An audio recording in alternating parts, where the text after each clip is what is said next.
Good morning, ladies and gentlemen, and welcome back to the second day of our 10 years anniversary conference on enforcing EU consumer and market law. Today, we will start with a session on consumer and market protection in the digital age. Actually, we will have two sessions on that topic, analyzing the impact of digital technology on consumer and market law. And I'm glad to welcome as a first speaker Maria Nisevich from the KU Leuven. She works at the Center for IT and IP Law and at the Faculty of Law and Criminology of KU Leuven. This is one of the leading centers of research on the implications of digital technology on law, and Maya holds a PhD from the University of Verona in European and international law science regarding legal issues on data in information society. She already widely published on big data, artificial intelligence, privacy, data protection law, and especially on the interaction between consumer protection, big data, and theoretical analysis of data protection. So I'm glad to give her the floor. She will speak about profiling consumer by big data, the interplay between the GDPR and the Unfair Commercial Practices Directive. Maya, you have the floor. Okay, thank you. And thank you for this really nice introduction. So in reality, my main focus of research is this interplay between data protection law and consumer law in the digital single market. So again, good morning, everyone, and congratulations for 10 years anniversary of your journal. So as you mentioned, I'm going to, of course, present today on profiling consumer by big data. So the first part of this presentation addresses a short introduction to profiling by big data. The second part of this presentation is about the causal relationship between the GDPR and the UCPD, aiming to present the points of the interplay between them, mainly focusing on the sources of law, because we are discussing about secondary legislation, then about monetization of the personal data, what that means for the digital single market today, then the consent and the contract as a legal grounds for personal data processing and in that sense profiling. And the last part is about discussion around the central principles and rights that are stipulated either by the GDPR or by the UCPD. So the aim of this research is to investigate the interplay between the UCPD and the GDPR as a secondary legislation. But the main research question in this research is to answer to the question how the GDPR and the UCPD can together protect consumer in the digital single market. Then when we come to profiling by big data, of course, we are have in mind that it is something about technology. So profiling by big data involves technological techniques that are integrated into profiling process. And these techniques enable both the profile construction and application of the individual profile in the end, which are used to make decision even without human intervention. And of course, these individuals' profile can be used for commercial purposes, but it is sure that they can be used for some other purposes. Of course, the main focus of this investigation is if we have a case that profile are in use for commercial purposes. In the context of the marketplace, profiling by big data provides quick information to predict consumer behavior. As a consequence, companies can increase profit and take a competitive position in the digital market. So the point of profiling practice by big data, and in that sense of the marketplace, is that profiles are used aiming to get bring a better profit and better position of the companies, or let's say dominant position of the companies in the marketplace. This is why profiling by big data is not just providing challenges for UCPD or unfair commercial practices or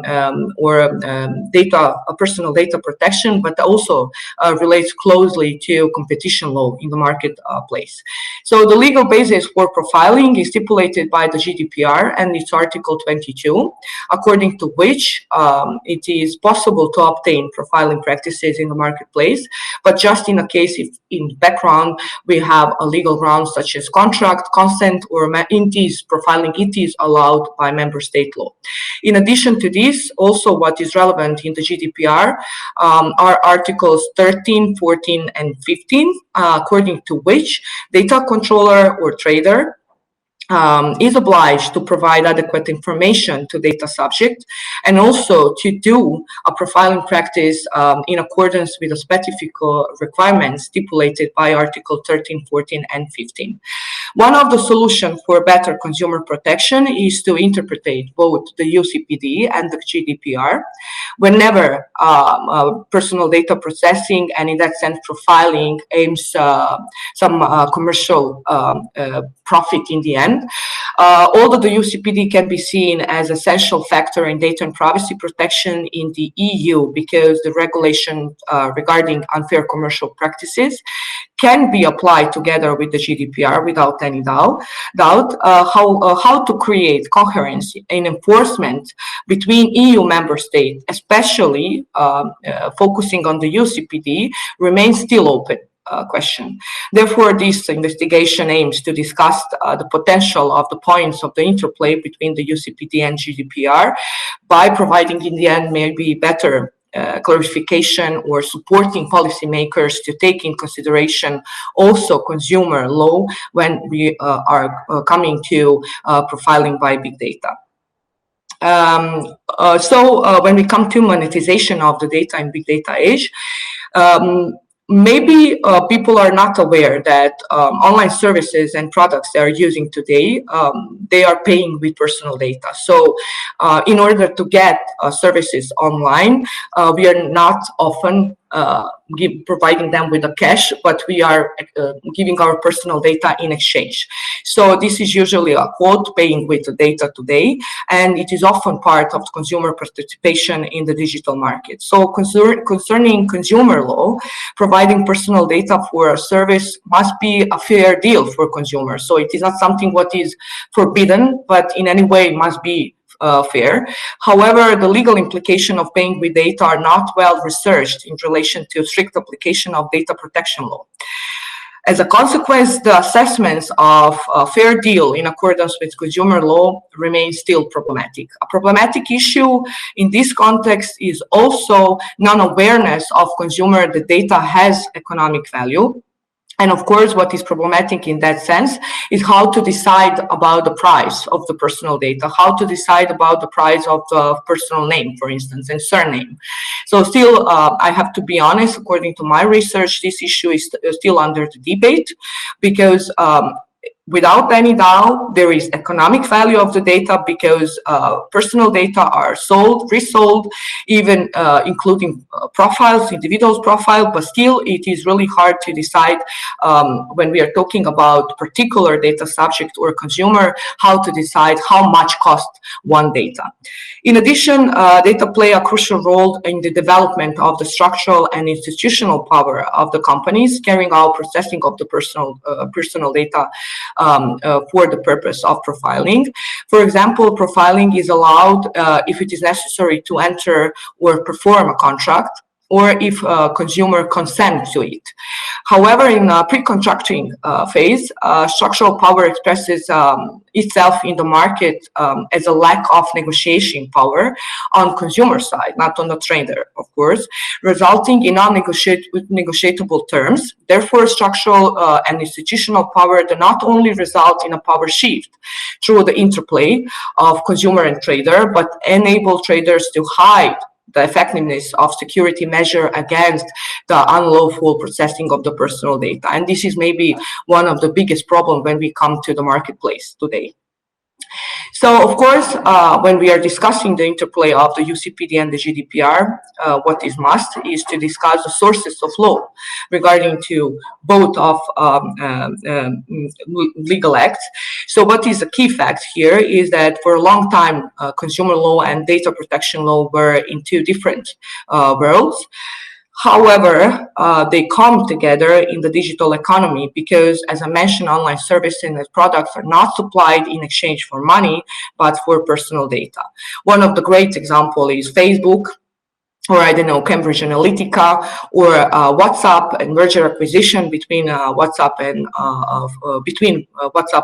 Facebook, or I don't know, a lot of fines. We are aware about a lot of fines in the recent time against TikTok because of the personal data processing and because such data are resold to the third party. So because of the commercial purposes.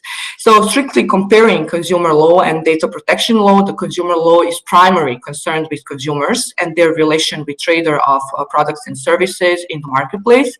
On the other side, data protection law aims to protect the data subject rights when personal data are processed. Then if we compare the GDPR and the UCPD as a secondary legislation, UCPD is part of the national level harmonization, and in that sense, it's applicable horizontally. On the other side, the GDPR is a part of EU level harmonization, and it is applicable vertically.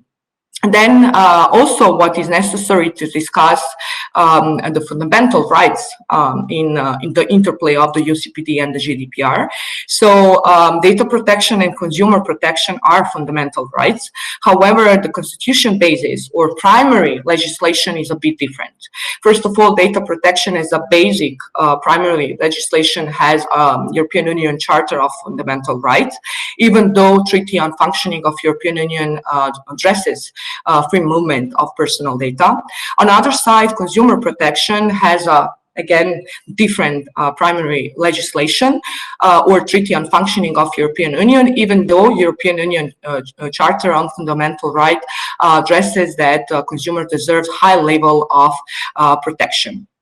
So in that sense, what is important in discussing the interplay between UCPD and the GDPR is how to balance these primary and secondary legislation, or I don't know, constitutional basis in this sense when we are discussing about fundamental rights, and then secondary legislation such as UCPD and the GDPR. In that sense, it is important to mention that anyway, primary legislation is with, of course, highest impact. And then we have actually support by the secondary legislation.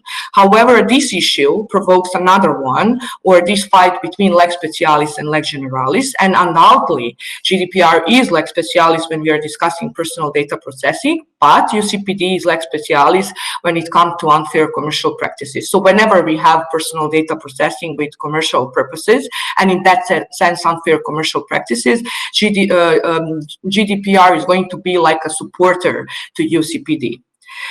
Then, of course, the GDPR sets out the legal grounds, as I mentioned, so contract is one of the legal grounds. However, the GDPR is really silent about the nature, what type of the contract is this one, how it is possible to terminate this type of the contract, and so on. And this sort of the contract is without any doubt, counter-performance contract, because data subjects must do something or provide personal data in order to get some services. On the other side, because GDPR is silent, it is necessary to go beyond the GDPR to get some clarification about the contract, of course, and to look in the national level, in which sense the UCPD is really relevant. First of all, because it can cover this or provide this protection before and after contract conclusion. And then also it is relevant in the context of making the difference between contract and consent in the GDPR. So GDPR makes this difference even though consent is integral part of any contract. And again, UCPD is relevant in this case, especially in the case when a trader or data controller fail to disclose information that by consenting to data processing, data subject consented to profiling in the end. I don't know, something happened with my PC. I cannot move my mouse. What happened? I don't know. So when it comes to the central central principles and the rights, it is also necessary to discuss this in the light of the interplay between the GDPR and the UCPD. As you may know, the principle of transparency is one of the central in the GDPR. So this principle of transparency is really important when we interpret the GDPR rules.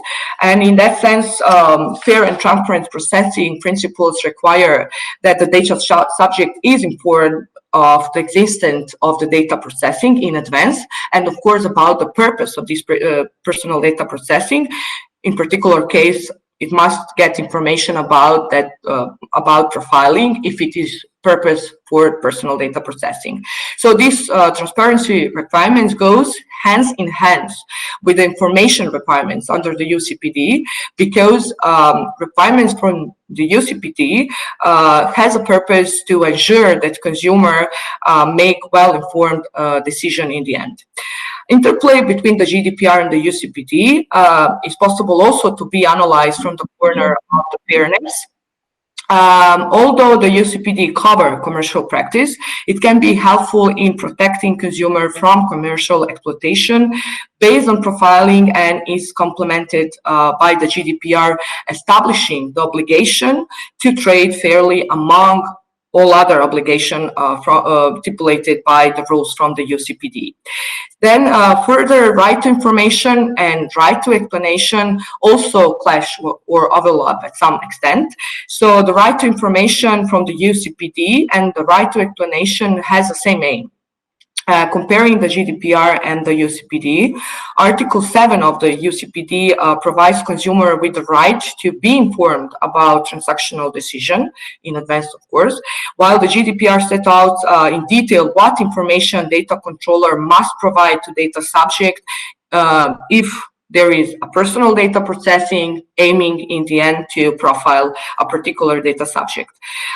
So the right to be informed under the UCPD allows consumer to request an explanation of personal data use in the end. And before making an informed transactional decision under the UCPD, consumer must be aware of whether a company intends to collect personal data and use such data, that the use of such data should also be explained according to the rules stipulated by the GDPR. Then finally, the UCPD also recognizes, to some extent, right to withdrawal and cancellation of the contract. This means that consumer, according to UCPD, in order to be fair, a transaction must get information that he is allowed or he has the right to withdraw or cancel a contract. When we compare to the GDPR, the right to UCPD overlaps at some extent because Article 7 of the GDPR also provides data subject with the right to withdrawal. So the right of the withdrawal under the UCPD may represent an easily accessible and efficient manner to remedy the negative consequences of unfair commercial practices. But in addition to this, it can also be an additional level of protecting the consumer's rights to withdraw in the end, or data subject to withdraw in the end. So the general conclusion is first that consumer privacy, of course, depends on the specific conditions of the market and the level of legal protection provided to consumer. So consumer protection policy may protect privacy in the digital market, even though consumer law is more about rights of consumer to create a fair legal playing field for economic transaction based on fair trading. And from other side, we have a data protection law that in reality deals just with the fair data processing. So the first point of the interplay between the GDPR and the UCPD is the fact that data processing for the purpose of profiling leads to profit for the data controller. So in the background, there is some transactional purposes or getting profit on the side, of course, of the trader or data controller. And of course, the data today undoubtedly has economic value. So while the GDPR represents lex specialis concerning protecting natural persons in relation to personal data processing, the UCPD is lex specialis in the relation to assessing fairness in commercial transactions in the end. The second point of the interplay between them is that the UCPD establishes the legal basis, the GDPR establishes the legal basis for profiling, where the contract and consent play a crucial role, since it directly impacts on a contract law on a national level. The relevance of the UCPD, as I mentioned, is really evident. Then the third point of the interplay is related to principles of the transparency and fairness, because both consumer and data protection law partly rely on empowering individuals to make informed choices by providing enough information and by respecting informational requirements stipulated by both GDPR and the UCPD. In the end, the last point, of course, as I mentioned, the last point of the interplay, as I mentioned, it refers to the rights or rights to get to be informed and, of course, to get explanation, and the rights of the withdrawn that are overlapping at some extent in both GDPR and the UCPD. So thank you for your attention. Thank you very much, Maya, for this very challenging and thought-provoking presentation dealing with one of the most pressing issues of the data economy, data as a counter-performance, the delicate interplay between contract law, data protection, market practice, competition law, so many implications, which I'm sure will be good, have a great potential for our discussion. Thank you. And now I am glad to thank you again. I'm glad to give the floor to Alexander Egbert, who is a research fellow and PhD student at the Max Planck Institute for Research on Collective Goods in Bonn, where he conducts empirical legal studies and takes experimental economics approaches to analyzing the law. So another interesting interplay, which I'm sure has a lot of potential for further discussion and thoughts. So Mr. Egbert will talk about European regulation of dark patterns before and after the Digital Services Act. Alexander, you have the floor. Thank you very much for your kind words and your introduction. I trust you can hear me well. Yes, perfectly. Thank you. We can. All right, great. Okay, then thanks to you, I have no need to introduce myself, so I can delve right into the topic. Thank you for attending my talk, and once again, congratulations on the anniversary. Yeah, today I will be talking about dark patterns, what that actually is, and what the current status quo of the European regulation is, and what it will be after the DSA. First of all, I'm going to give you a brief introduction of what this topic is actually about. I'm sure most of you have heard about this before because it has been becoming something of a buzzword lately.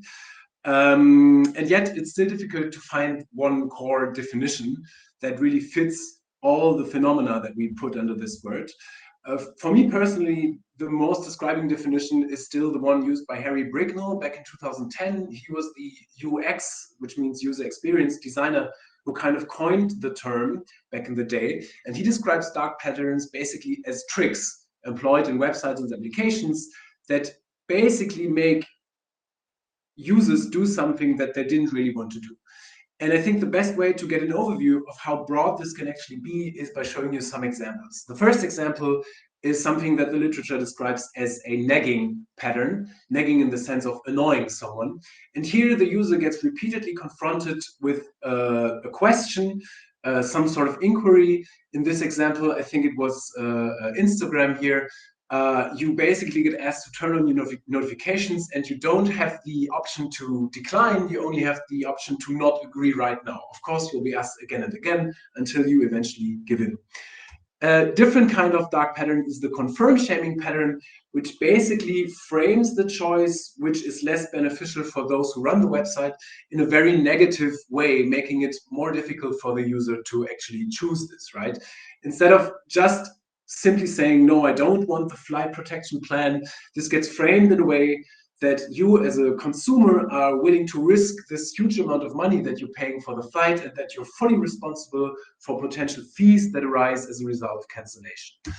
A third example is roach motel patterns. Roach motel meaning as a motel where it's easy to get into but very difficult to get out of, and it's basically just that. When it's very easy to open up your account, it might be very, very difficult to close it down on the other side, and this is what we call a roach motel. In this example, you can see if you want to close your account, you actually have to call the guys running the service in a very narrow time frame of a little more than 1 hour. And these are just a few examples of many, many more. And as you can see, they all go into a little bit of different directions, which is the first thing that happened in the literature dealing with this phenomenon was they created taxonomies. So basically lists after lists after lists of potential practices that they observed in the real world. So as you can see, dark patterns as a term is really more of an umbrella term, unifying these techniques by what they intend to do, namely making the user do something that goes against their preferences. And looking at this with the urge to kind of systemize it a little bit more, they usually do this by one of two transmission channels. Either they kind of hide information in the user interface, or they manipulate the decision space in a way that kind of nudges the user to do something that is beneficial for the entity who runs the website. Usually this is aimed at one of three things. Either it's keeping the user engaged, so it captures attention, or it is aimed to making the user disclose more personal data or buy more or more expensive products. Of course, as you might have gotten an idea of by the examples, these patterns can be more or less harmful. That really depends on their intensity and on the context in which they are employed. This also leads to a situation where, which is why I'm a little bit critical about these taxonomies. While the same two patterns might be subsumized under the same name in a taxonomy, they could differ greatly in terms of their intensity. So considering the nagging example, right, you might just get asked once again, and then it's fine, right? I guess that's bearable for a consumer. But they could also ask you every 30 seconds if you want to turn on notification, which is of course super annoying and something that should potentially not be legal. And these two practices, while differing greatly from one another in their intensity, would both be considered nagging patterns, since they kind of fall under the same name here. Okay, since as Professor De Franceschi mentioned, I am into empirical legal studies, I also want to give you a brief overview of the empirical evidence that we have about this.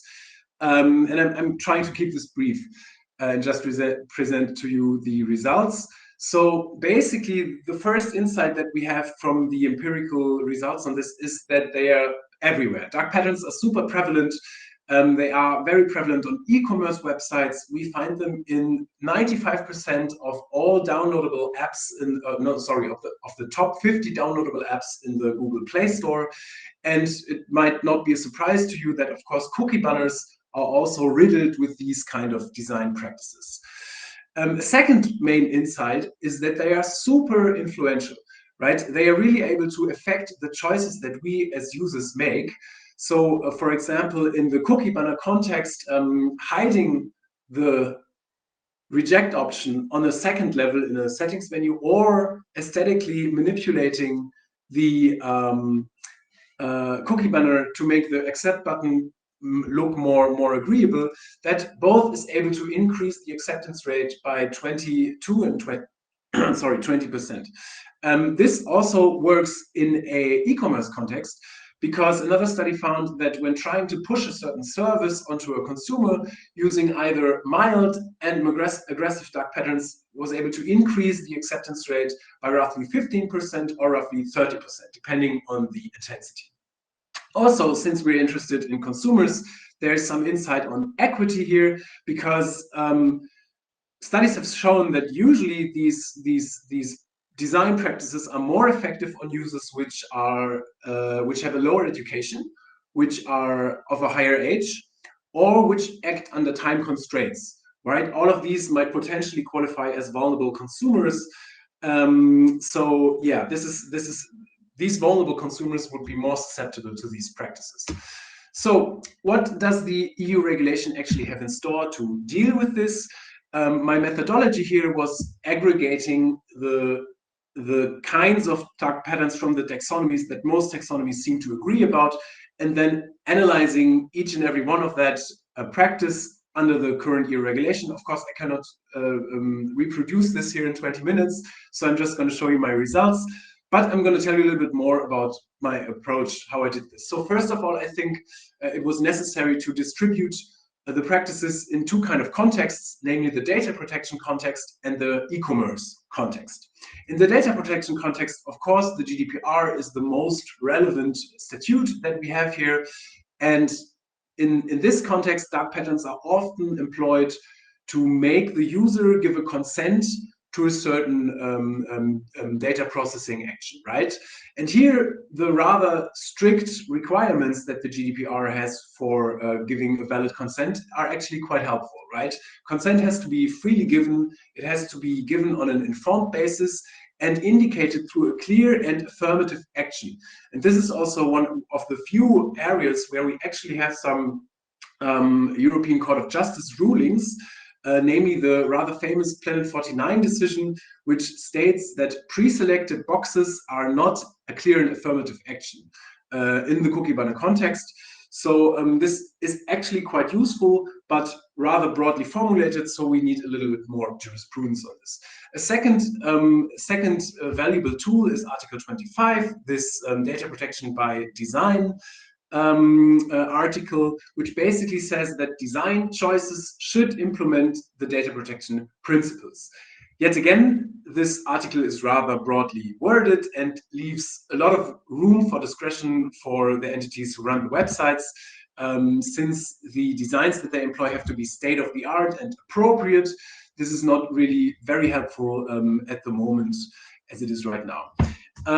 Looking at the e-commerce context, the most valuable body of law is the Unfair Commercial Practices Directive, or the national norms based thereon, where we have the per se illegal activities in the so-called blacklist of Annex 1. This is actually one of the few areas where we can certainly say, okay, anything that falls under these practices is illegal. So this is making a few dark patterns clearly illegal. However, the majority or the other relevant part here are the general clauses of misleading practices and aggressive practices, which usually, I mean, they might be able to catch some dark patterns, but the barriers of interpretation that the ECJ sets here in its jurisprudence are usually rather high. So we would need some amount of gravity, some threshold of intensity for dark patterns to qualify under this under these general clauses. Same applies on the main general clause in Article 5, Section 2, which deems the commercial practice unfair if it is contrary to the requirements of professional diligence and materially distorts the economic behavior of the average consumer.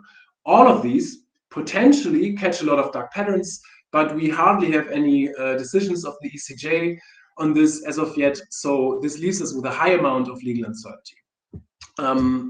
Also, I have to mention the Consumer Rights Directive and the Unfair Contract Terms Directive, which on some specific instances have articles which help us combating these dark patterns. For example, Article 27 of the Consumer Rights Directive prohibits so-called sneak into basket patterns, which basically describe the practice of putting something into your shopping cart, leaving the consumer with the necessity to actively put it back out of there in order to not buy it. This is clearly illegal in the EU. For example, it's not that clear in the US. All right. Once again, I'm not presenting the detailed legal analysis here. It's just an overview of the result, but on a high level, we have to distinguish between these general clauses and these precise rules, right? Mostly for the analysis, general clauses are very relevant.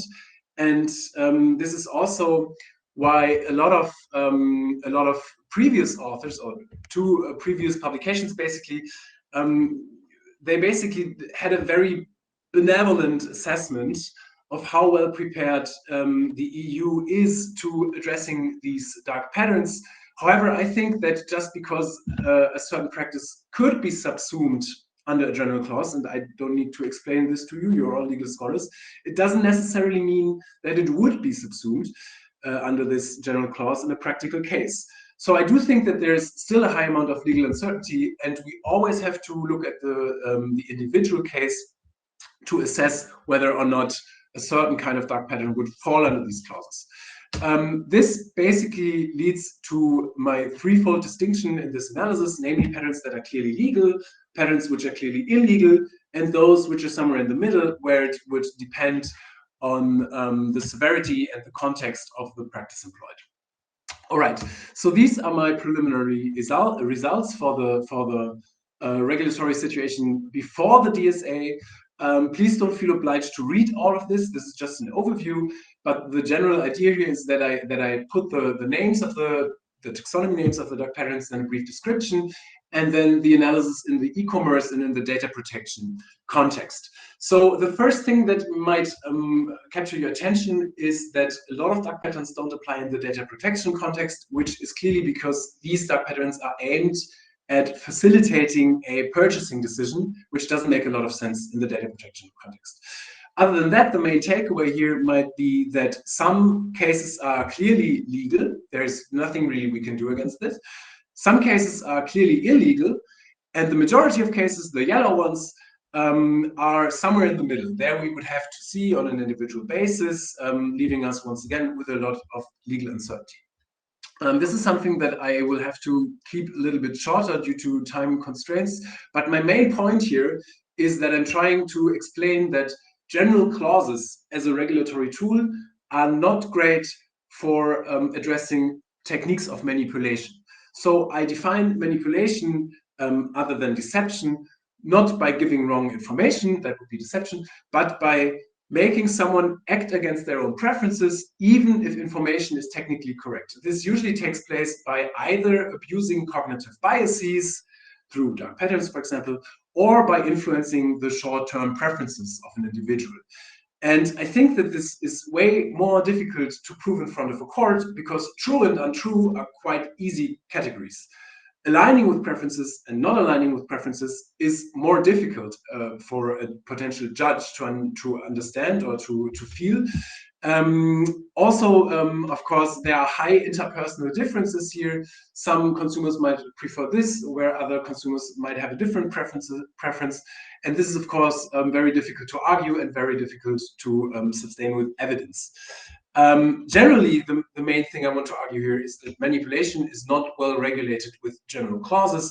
We would rather need precise rules, such as the Annex 1 of the UCPD, to combat these practices. Okay, now I've talked a lot about the status quo. I also need to talk a little bit about what the DSA is going to change about that. So the main regulatory tool that is interesting here is Article 25 of the DSA. It has 3 sections, and I'm going to talk about each of these right now. First of all, let's talk about the applicability. When does Article 25 actually apply?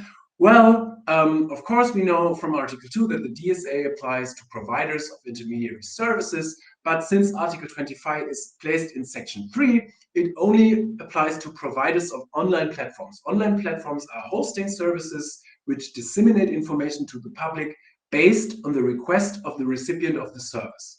Another limitation can be found in Article 19 DSA, which states that 25 is not applicable on micro and small enterprises. So only companies with a certain size are subject to this regulation. And small and medium, micro and small enterprises are defined as enterprises which have less than 50 employees and an annual turnover of less than €1 million. Then again, Article 25 limits its scope of applicability by itself. Paragraph 2 basically states that the regulation does not extend to practices covered by the UCPD or the GDPR. Now here we have to distinguish, because the limiting it to practices covered by the UCPD is not a problem, but limiting it to practices not covered by the GDPR might pose a problem. Why is that? It's because of the regulatory technique of these two bodies of law. The UCPD, in its scope of application, applies to unfair practices. However, unfair practices, as a result of Article 5 UCPD, are ex lege prohibited by it, meaning that everything that is covered by the UCPD is already illegal, right? So we don't have an issue if the DSA doesn't apply here. If it's not covered, we can still look at the DSA. If it's covered, it's prohibited anyway. This is different for the GDPR, because the GDPR applies to all all kinds of data processing, right? And only a certain kind of this is illegal, which means that not having the DSA apply to practices covered by the GDPR basically leaves an area that is not regulated, namely anything that is not illegalized under the GDPR. Any dark pattern in the privacy or data protection context that is not addressed by the GDPR will also not be addressed by the DSA. Okay, now that was the scope of application. Now we look a little bit more about the regulatory content, and this is the point in the presentation where you might be able to recognize that I'm not super happy with this, because once again, Article 25 provides a general clause. The general clause in and of itself might remind some people highly of the general clause in Article 5, Section 2 UCPD, because it also requires a material distortion through the design of the operating online service, right? And once again, we would need to subsume every kind of dark pattern under this general clause. However, we have a little degree of specification here, because in paragraph 3, the Article 25 basically says that the Commission is allowed to issue guidelines on when this might apply.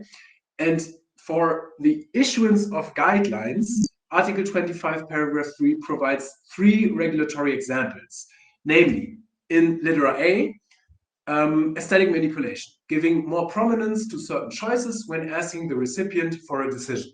You all know this from cookie banner. Yet again, this wouldn't apply to cookie banners because that's covered by the GDPR.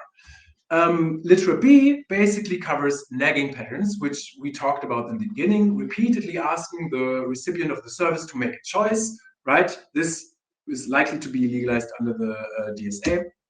And then the last regulatory example would be the roach motel pattern, making the procedure of terminating a service more difficult than subscribing to it. Okay, wrapping this up, what is actually going to be the difference between the pre-DSA and the post-DSA era for dark patterns? If we look at data protection, there is no difference, because everything that is covered by the GDPR is not covered by Article 25 DSA. So there will unlikely be any change here. This is different, however, in consumer protection, because here we have these three kinds of dark patterns that I just described as the regulatory examples, which are potentially covered or will at least be covered at first by the guidance issued by the EU Commission. But yet again, this has to be taken with a grain of salt, because, as I told you, the prohibition itself is based on the general clause. This general clause might be specified through the Commission guidance, and the guidance of the Commission might focus on these three dark patterns, since it seems most likely, because they are the ones explicitly mentioned in the norm. But we don't really know. We have to wait for the guidance, and we have to wait what the Commission will decide. Of course, there's one last difference which might turn out to be relevant. At this point, I don't see where, but it could be, namely that the regulatory technique is different. The DSA does not focus on a specific material context, namely e-commerce or data protection. It also focuses, or it focuses not on the context, but on the technique of using these kinds of manipulational practices. So this might turn out to become relevant whenever a third area opens in which these dark patterns are used, but that is not foreseeable for me at the moment, so I don't really know where this will head. All right, these are my references. If you ever want to look something up or have any questions for me, please feel free to drop me a note. I'm also happy to discuss in private, but for now, I'm looking forward for our joint discussion in the panel. Thank you very much. Thank you very much, Alexander, for this very thought-provoking presentation and its systematic approach, and also the empirical data on which you base your reflections. You also hear a lot of food for thoughts. I am glad now to introduce Ludovica Sposini, who is a PhD student at Sant'Anna School of Advanced Studies in Pisa. And she's also part of the Jean Monnet Center of Excellence on the regulation of robotics and artificial intelligence. She's also teaching assistant in private law at the Department of Economics and Management in Pisa. She has wide experience in several European, non-European member states, and she's also working at the State District Court of Florence. So I'm glad to give her the floor on a topic which is closely intertwined with the topic we just dealt with. And namely, she will speak on consumer protection between persuasion and manipulation. Ludovica, you have the floor. Yep. Please. Thank you. Stick to the 20 minutes. Thank you, Professor, for your presentation and for having me here. Okay, just a moment.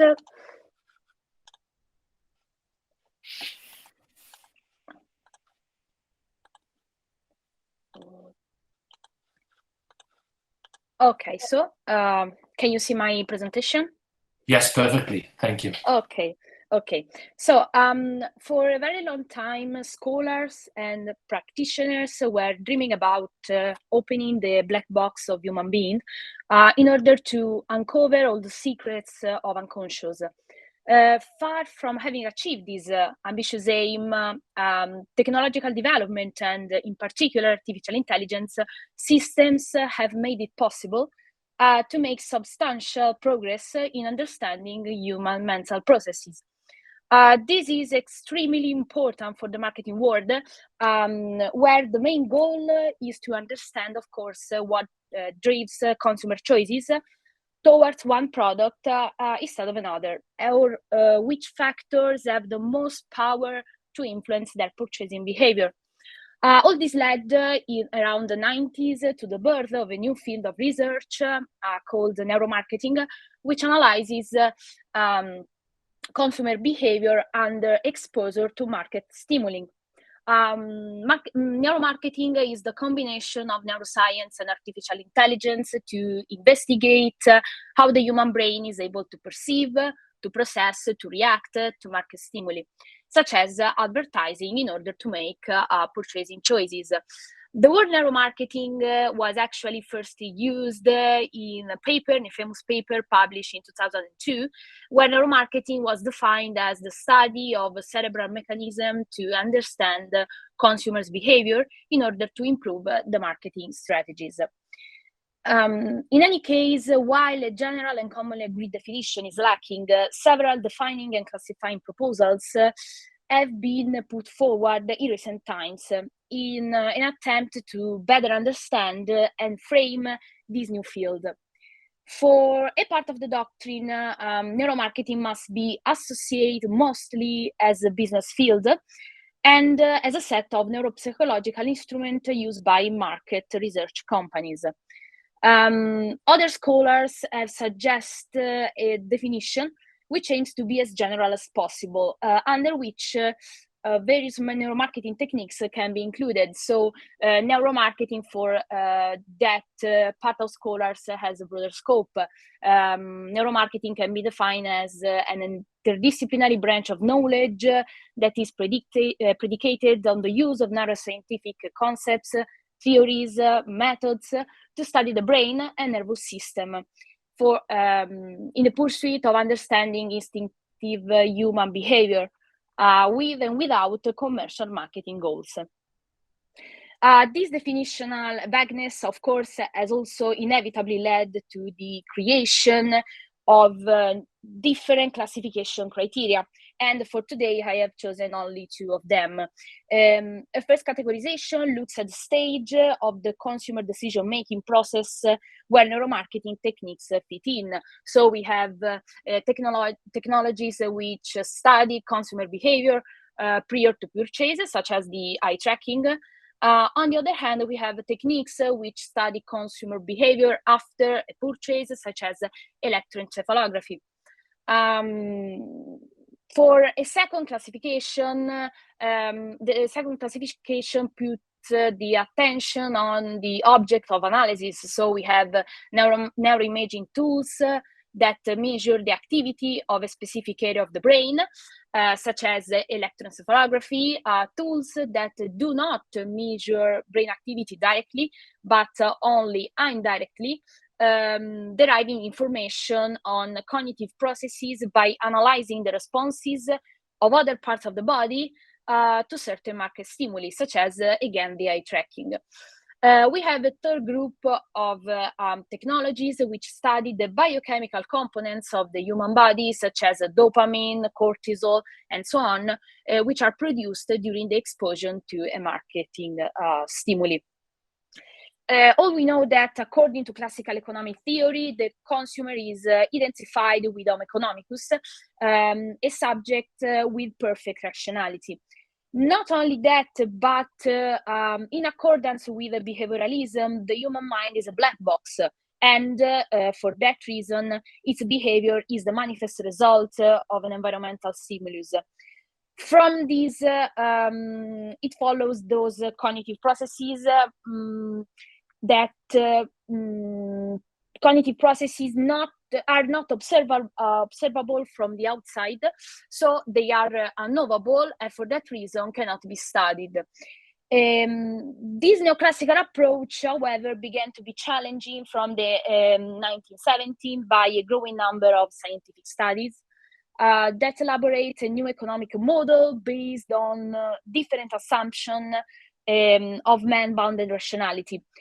According to those authors, when a consumer makes a purchasing choice, his mind is influenced by various external factors, and such as the cognitive limits of the mind itself.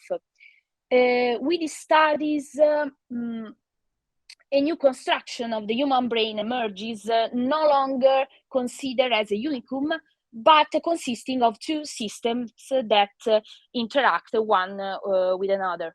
The system one, dedicated to the intuitive part, operates more quickly and stores information in the form of intuitions, without making any mental effort to process it. On the contrary, system 2 represents the more rational part, processes the acquired information with considerable effort. With particular reference to the purchasing decision making, there has been a shift from the idea that that process is completely rational to the so-called messy middle theory. According to the latter approach, the purchasing process consists of several confusing and chaotic phases where individuals make an effort to find product information, but at the end of the day, they are overwhelmed by all the numerous possibilities available to them on the market. So a particular branch of AI that has recently been developed is known as affective computing or artificial emotional intelligence. Those are software which use mostly eye tracking technology because, as several studies have clearly shown, the face is the part of the human body with which we most express our states of mind.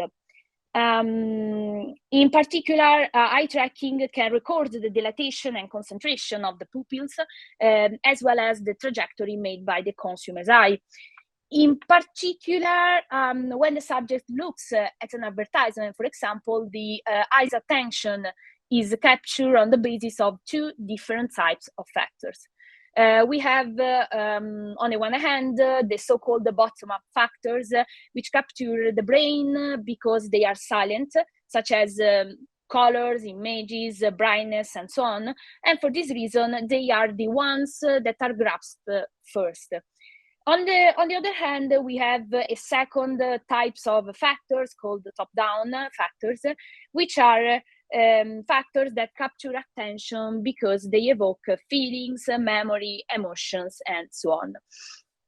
This perspective has led in recent years to the implementation of new AI systems capable of analyzing and extracting information on human emotions from, for example, and in particular in this case, from facial expressions. This is the case of Affectiva, a company specializing in the development of artificial emotional intelligence that through deep learning and computer vision technologies, it can analyze the facial expressions and emotions of the subject it interacts with. In other words, this software analyzes the user facial expression using machine learning to identify key facial points and then to classify these expressions within emotional classes.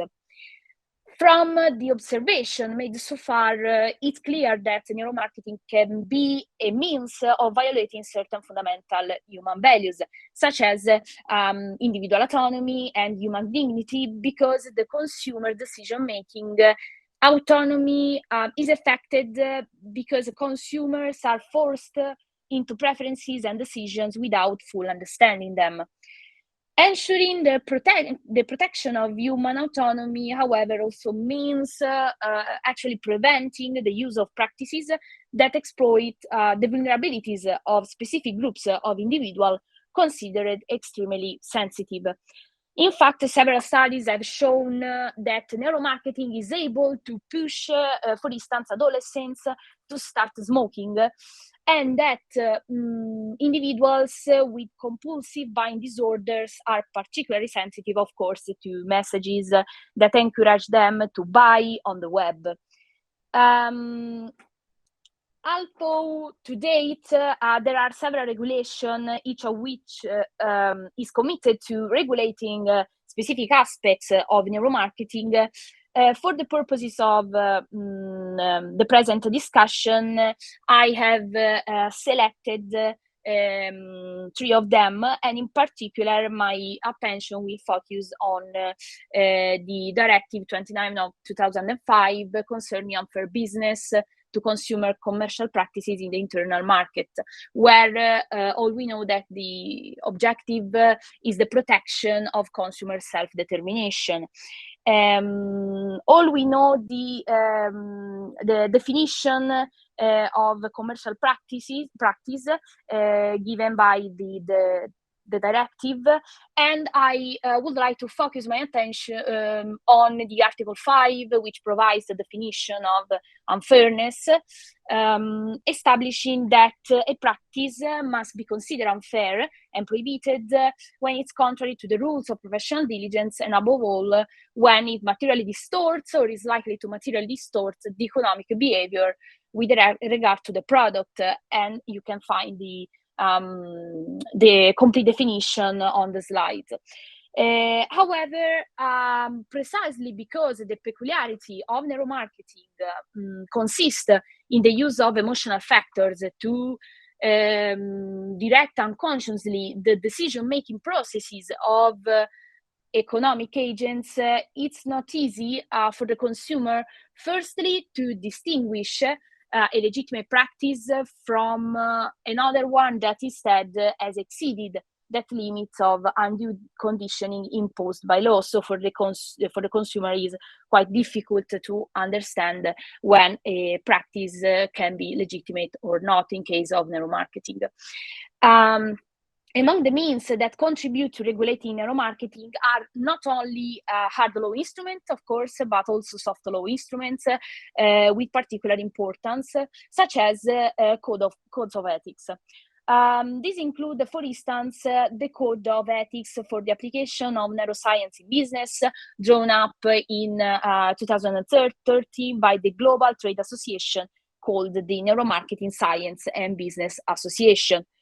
There is no doubt that codes of ethics are useful instruments of self-regulation with, of course, the precise aim of making companies responsible through their commitment to respect certain principles, ethical principles. However, several authors have criticized their useless for at least two reasons.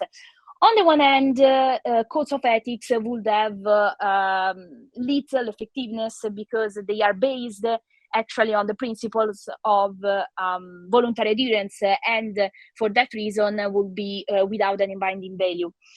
On the other hand, there will be the further consideration that companies having the monetization of AI applications as their goal, they are guided by an economic logic rather than an ethical one. So this could lead to the useless of these codes of conduct. Neuromarketing, which is now based on AI systems, falls within the broad definition of artificial intelligence systems provided by the Artificial Intelligence Act, which in fact applies to any software that is developed with one or more the techniques and approaches listed in Annex 1, and can, for a given set of human-defined objectives, generate outputs such as content, predictions, recommendations, or decisions influencing the environments they interact with. So all we know that the Artificial Intelligence Act adopts a risk-based approach to AI systems, looking at the risk they generate with respect to fundamental rights and freedoms. There are then those practices that generate an acceptable risk, and for that reason they are prohibited. There are also the high-risk AI systems that are permitted, but only under specific conditions. And finally, those applications for which presenting only a low or minimal risk are essentially transparency obligations. Article 5 prohibit two types of practices that are considered manipulative. However, they seem to apply exclusively to those AI systems that, by manipulating the behavior of the person concerned, cause or are likely to cause physical or psychological harm. Despite some interpretative difficulties dictated by the lack of specification of what is meant by subliminal technique and material distorting, one could nevertheless conclude that this category at least covers subliminal or stealth neuromarketing, neuromarketing aimed at particularly vulnerable individuals such as the adolescents or those with some mental or physical disability. Both types of neuromarketing are designed, in fact, to distort, as we have seen before, the behavior of the person concerned through subliminal techniques or by exploiting the vulnerabilities of specific groups of subjects. As already noted, not every practices of neuromarketing can be said to be subliminal and manipulative per se. But where, on the other hand, the neuromarketing techniques respect the fundamental value of individual autonomy, such as AI systems, cannot be declared forbidden by default.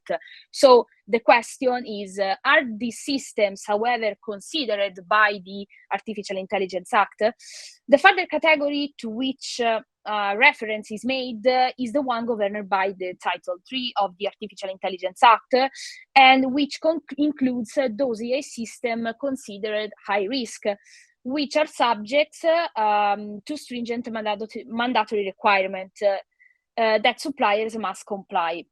Neuromarketing techniques, however, do not seem to fall even within the case of Article 6.1 of the Artificial Intelligence Act, or even less so among those listed in Annex 3, where at most paragraph 1 speaks of those AI systems intended to be used for the real-time and post-remote biometric identification of natural persons.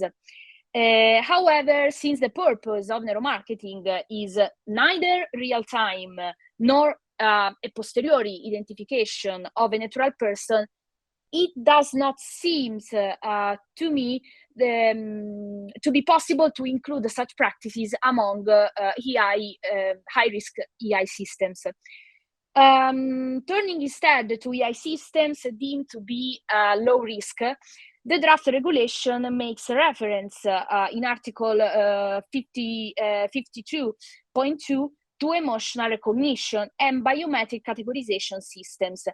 However, since they are deemed to be low-risk systems, their implementation and application will be subject only to transparency obligation, which, however, do not seem to me to be sufficient with respect to the dangers of the practices of neuromarketing techniques.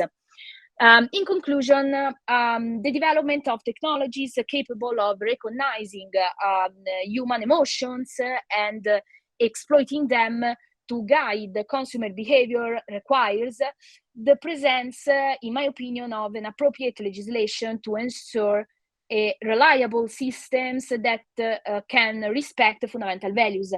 In this sense, a further tool to help build a safe, reliable, trustworthy system could be the AI systems, the Artificial Intelligence Act, because when how it is said, once it's said, against this background, the call for transparency rests on the need to look inside the AI technology in order to try to fully understand its logic and regulate its behavior.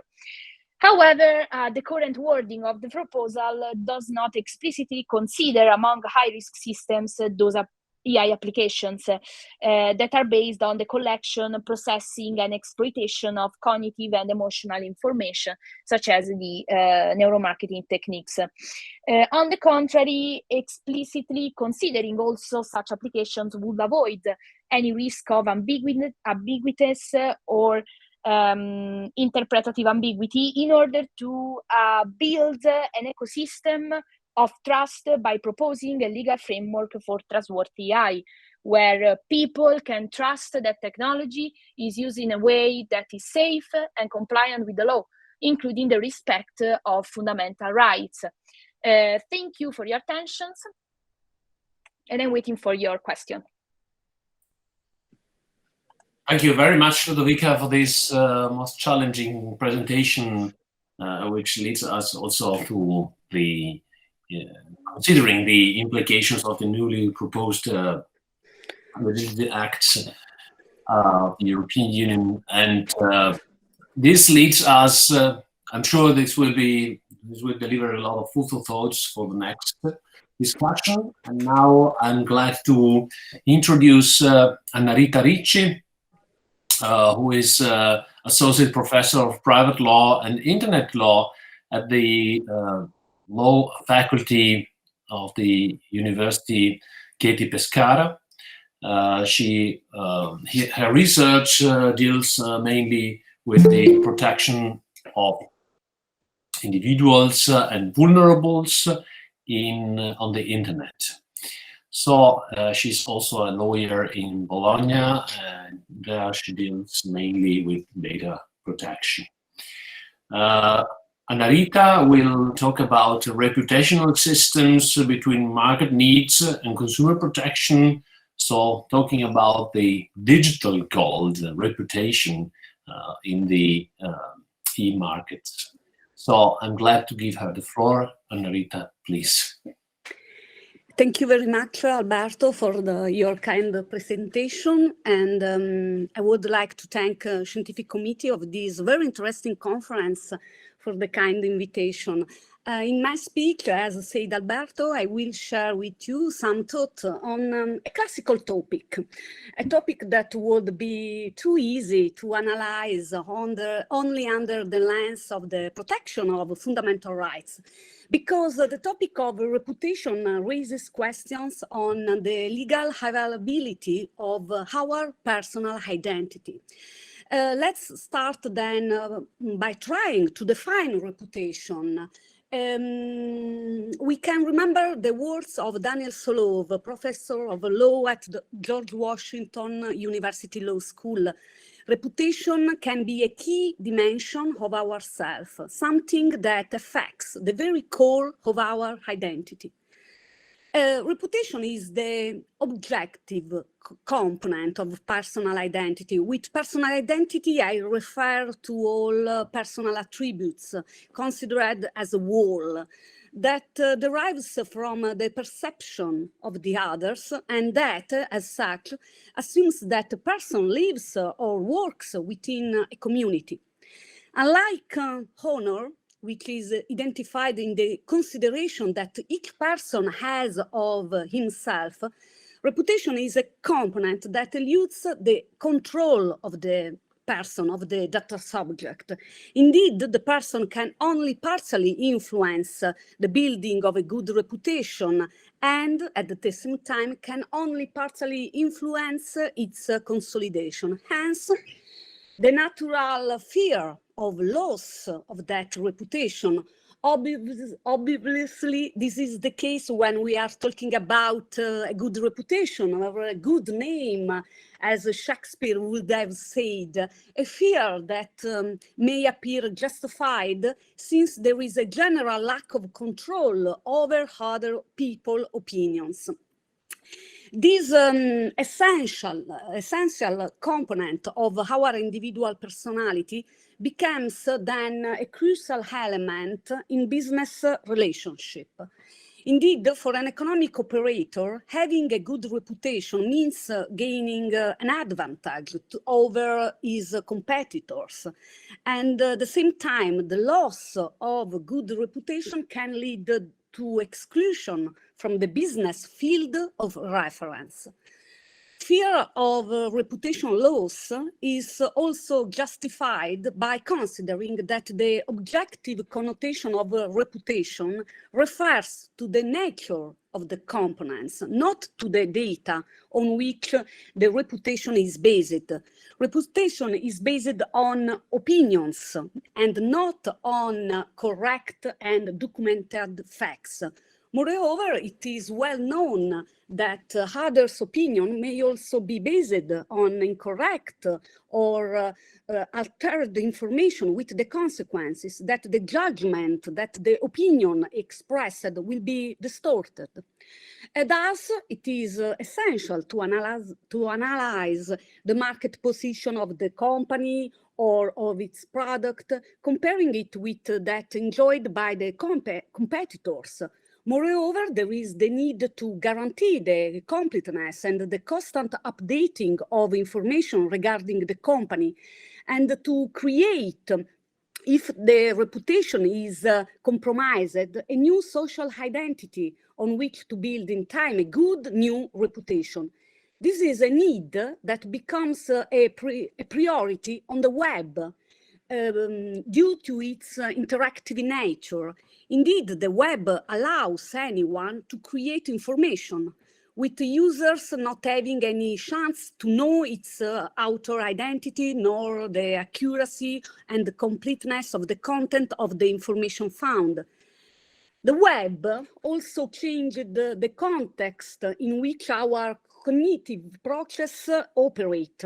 Internet users know that they can acquire information on a person, a company, or a product, a service, by typing a keyword or a name in a generalist search engine like Google.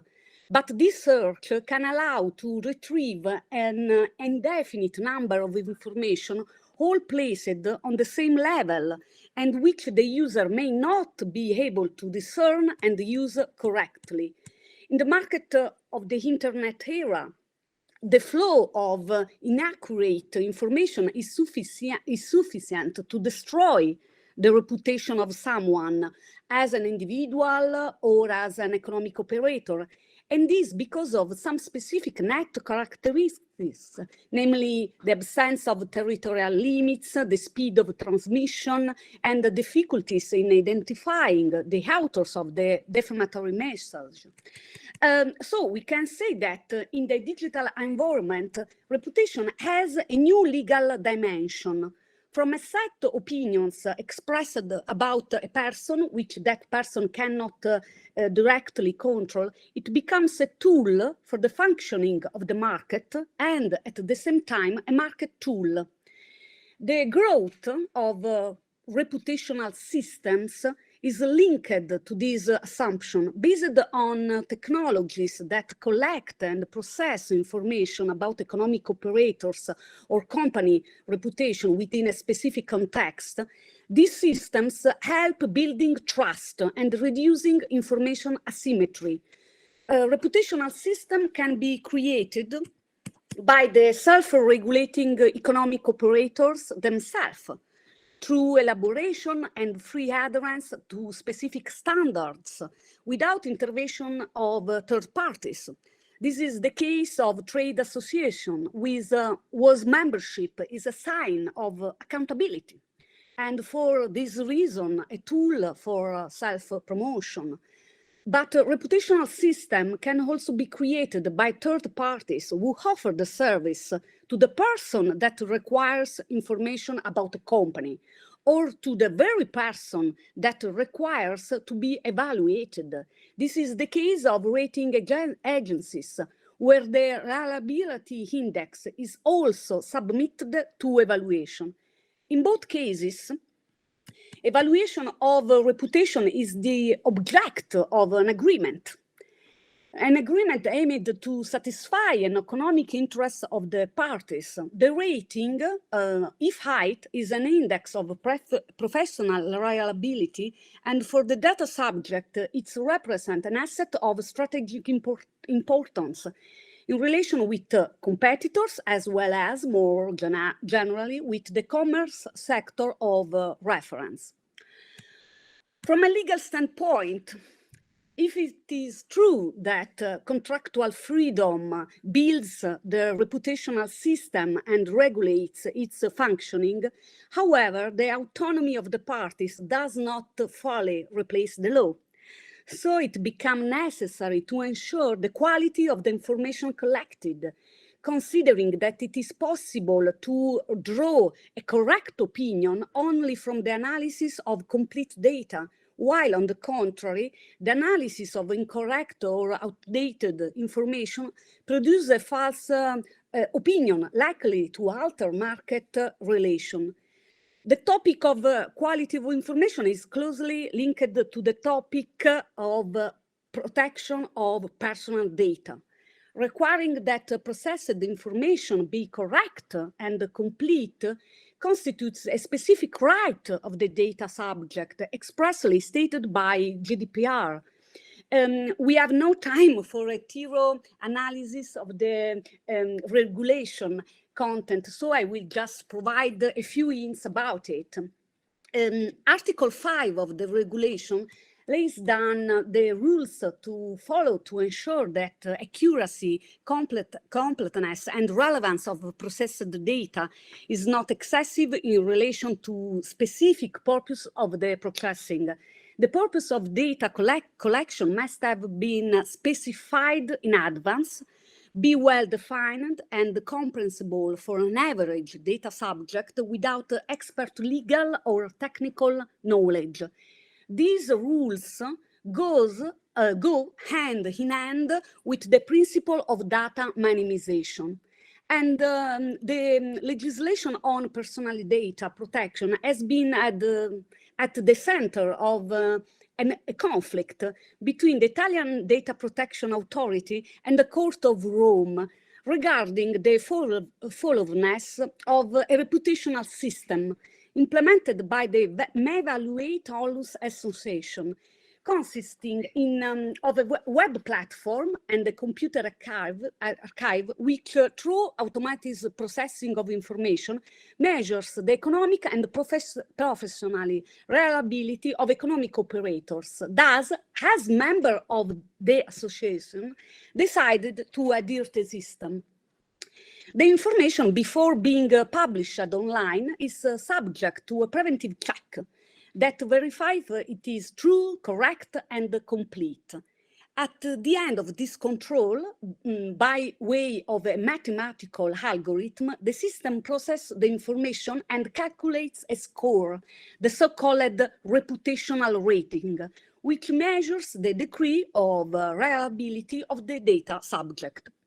The Italian Data Protection Authority formulated a very negative opinion concerning the fullness of the processing of personal data relating to the platform users. According to the authority, the rating has a very significant impact on the data subject personal identity, and the reputation, object of the measurement of operation, is a personal component closely related to the dignity of the individual.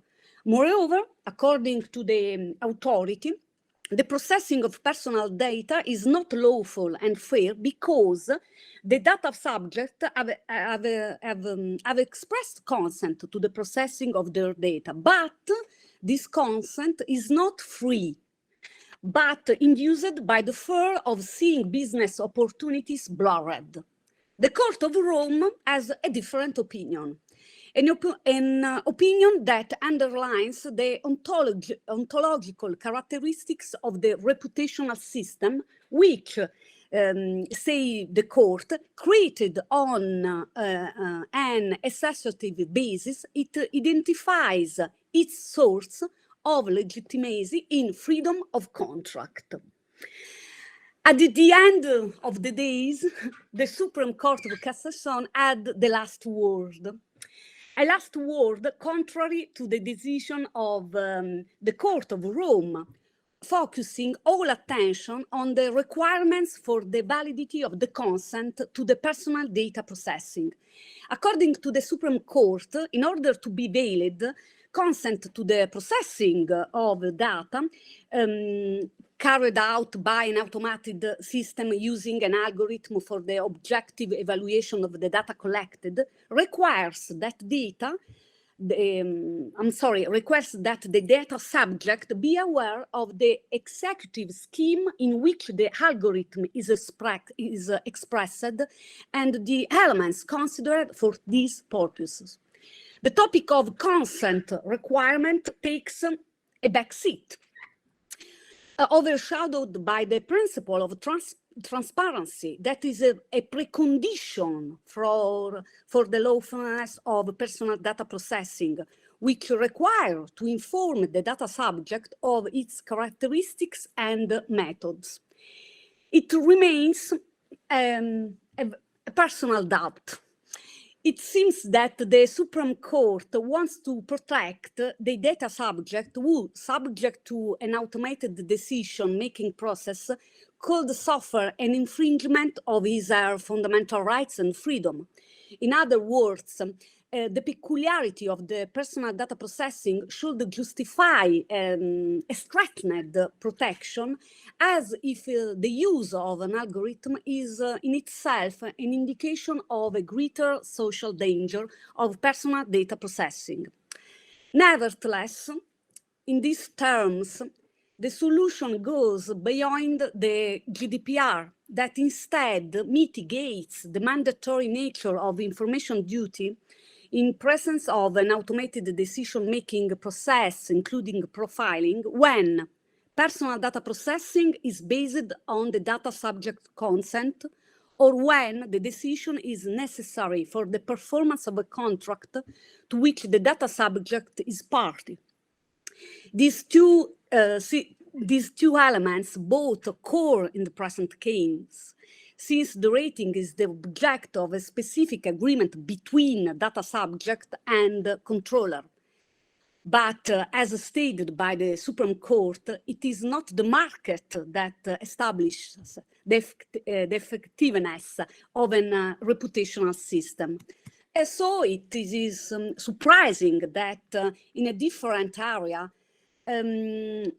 case law has not shown the same level of sensitivity. This is the case of the TripAdvisor reputational platform, where anyone can express judgments on the activity, products, or service provided by a trader. Judgments that can be a fake, negatively affect the marketing of the reviewed asset. The story is well known. While the Competition and Market Authority found that TripAdvisor is responsible for breaking false reviews to consumers, imposing a sanction of 500,000 euros and ordering to remove misleading information, on the other hand, the Regional Administrative Court for Lazio excluded the deceptive nature of the information, considering that the site clarifies that it is open to reviews written by anyone and informs the user on the limits of the published reviews. According to this assumption, the review service provided by TripAdvisor does not constitute an unfair commercial practice, considering that TripAdvisor has never communicated that all the reviews are true and authentic, and on the other hand, informs users that a capillary control is impossible. At the end, the Council of State significantly reduced the sanction, considering TripAdvisor responsible for breaking false reviews to consumers. But I'm concluding, the very interesting element is that there are two opposing conceptions regarding the level of diligence required from the trader, and regarding the ability of the consumer to perceive the phenomenon of false reviews.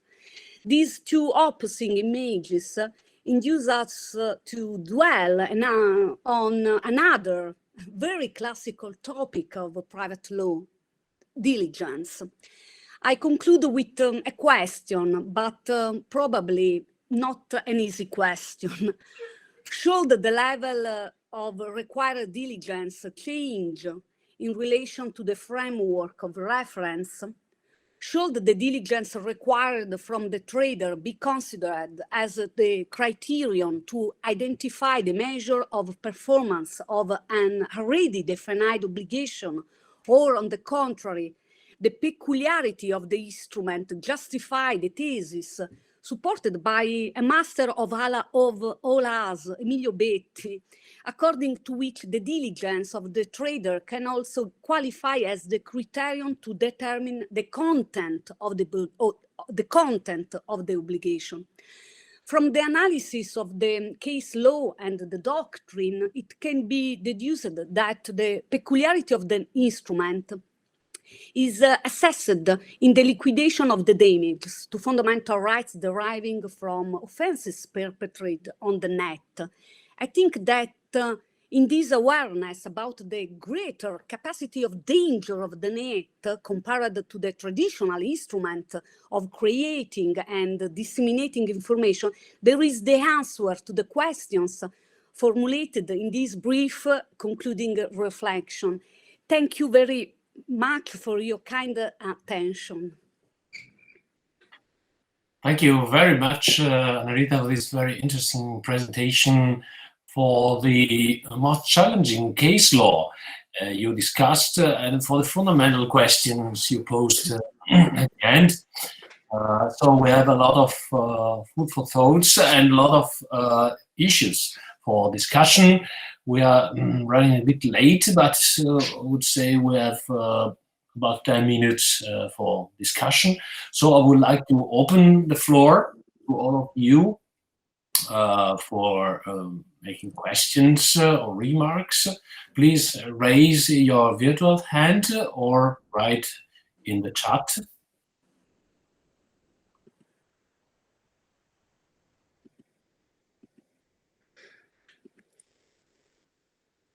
I see already in the chat a remark by and a question by Joascha Lusak directed to Alexander Egbert, our second speaker. Joascha says, writes, I would agree with your comments on the difficulties of applying the test in the UCPD to dark patterns if we need to rely on the general unfairness test. Even if there is further guidance on the application of professional diligence requirement and the average consumer benchmark, there may still be uncertainty as to the national court's application / interpretation of the general clause, which would likely lead to few cases being started on that basis. Alexander, so you briefly reacted in the chat. Perhaps you would like to add something? I can only fully agree with what Joascha says here. It's completely what I think as well. That the legal uncertainty, I mean, I also mentioned this in the context of the new general clause of the Article 25, Section 1 DSA, but of course this also very much applies to the legal statutes that we already have, namely the general clause of the UCPD.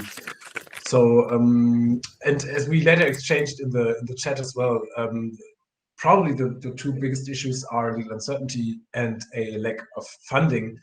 The latter of which I think will also play a huge role in the upcoming collective redress regimes, because there I think it's not really clear how the collective redress actions are supposed to be financed.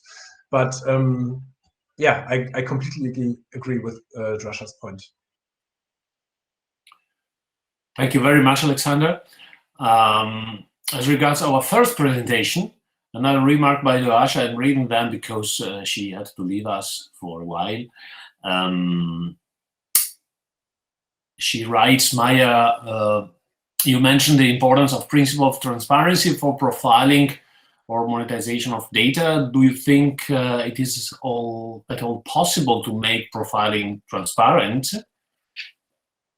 Yeah, I have seen this comment. So the point is that another part of my research relates to explainable artificial intelligence, and in that sense of the process for profiling practice in the context of technology. So what is going on from technology point of the view. However, if we are talking about these legal requirements, I think it is not possible, of course, still to explain this profiling practice from the technology point of the view because of different type of algorithms used in such process. But it is possible to let consumer know that personal data are processed with the purpose of profiling. And then I have done research of terms and conditions on the internet of the online, different online platforms or apps we are using. And of course, who is reading terms and conditions? No one, because it is really long and there is a lot of information for consumer. And if you are not with a well knowledge, then you even cannot understand what it means. But for instance, one of the banal example is Facebook again, where it's written in terms and conditions that we are providing personal data, and this data can be used for the purpose of profiling. So this is why somehow Facebook has this legal ground for selling of the personal data to third parties. And of course, sometimes if we are look at cookies policy, is also written that personal data are processed and can be used, can be sold to third party and can be used for the profiling practice. And in that sense, we have a right to not accept it. So in that sense, this transparency is possible. In a sense, just to give an announcement to consumer what is going on and what will happen with the personal data. But if we are talking about this technological side and to explain what is happening in this black box, still it is not possible, although engineers are trying to develop let's say new technology in which will be possible to explain the whole process inside of the black box. However, we are not still on this stage. So I'm telling just it is possible to give in advance or provide consumer with in advance with enough information. And if it is not the case, then we have unfair commercial practice. Because if someone is selling personal data for the purpose of the profiling, then we are automatically missing enough information for the consumer. So in that sense, it is possible to make profiling transparent from this, let's say, legal side. But from, unfortunately, from technology point of view, still it is not the case. Thank you very much, Maya, for your reply and remark. And are there other questions? Please feel free to raise your virtual hand or to write in the chat or even to take directly the floor.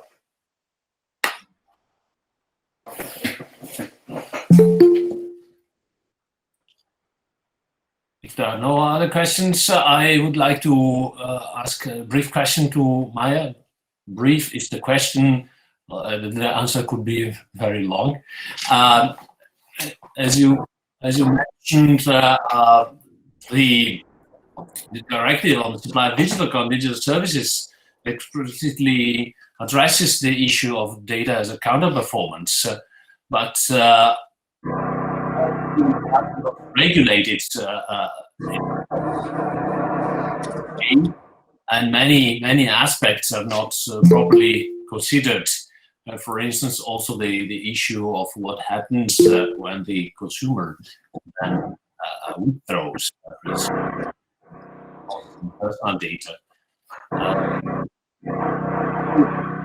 Where do you see space for improvement regarding the contractual, the contract law side? Okay, but so we have problem because on the top of EU, contract law is not harmonized, unfortunately. But as a part of my research is this discussion around UCPD relevance and also unfair commercial terms directive. And what is really interesting that the GDPR somehow mentioned unfair commercial terms directive. Contrary, there is no, let's say, call for unfair commercial practice directive. In my point of the view, they go together. So it cannot be that we don't take in account UCPD if we are going to take in account UCT in the end. So the improvement can be possible just if policymakers are thinking about harmonization that is going to happen in accordance with adoption of the regulation or directives with the reference to technology or protection of the data subject. So I think that this is a main problem in Europe because the adoption of new legislation is not going in hand with changes on the consumer law part. So this is how I see actually improvement. The way of the improvement and what we can do is not anymore to divide data protection law and consumer protection law when it comes to consumer protection, but to apply them together. And of course,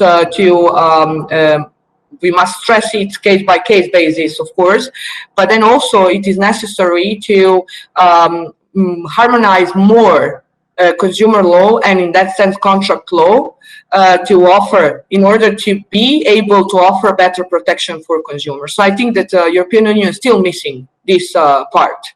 So this is not good. And especially not good because always when we have personal data processing, the main important text, it is obvious when we are researching, I don't know, academic articles and opinion of the scholars, it is obvious that they are just as a main important text, they're taking GDPR, where those parts of the legislation that have a direct reference to digitalization. But I think this is really wrong. And this is why I'm arguing in my research that UCPD, unfair commercial terms directives, and all these area contract law is much more relevant than the single GDPR text. I don't know if this is answer to your question, but yeah. Thank you very much. The last question, we have space for the last question here is in the chat, Sergio Camara Lapuente. Would you like, Sergio, to take the floor, or shall I read your question?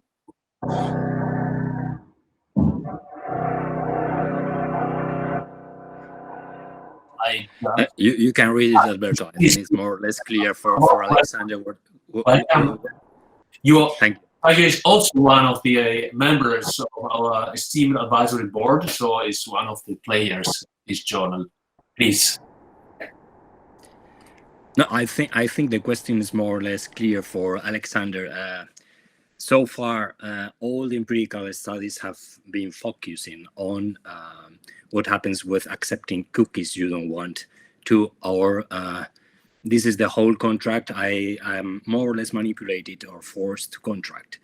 But I think there are really few studies on what happens of using dark patterns just to say yes to an unfair term you don't want to agree with at all, but at the end of the day, due to colors, due to nagging, due to whatsoever, you accept them.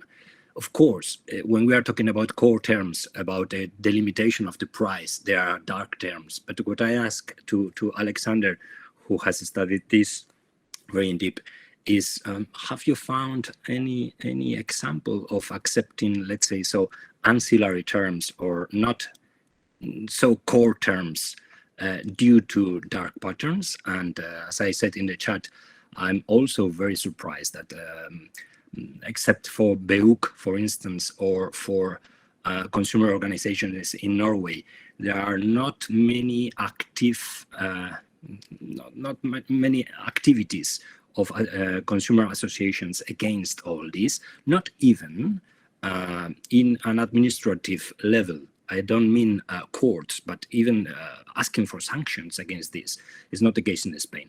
Sorry, two different questions. I didn't want to come in, but at the end of the day, I did. Thank you.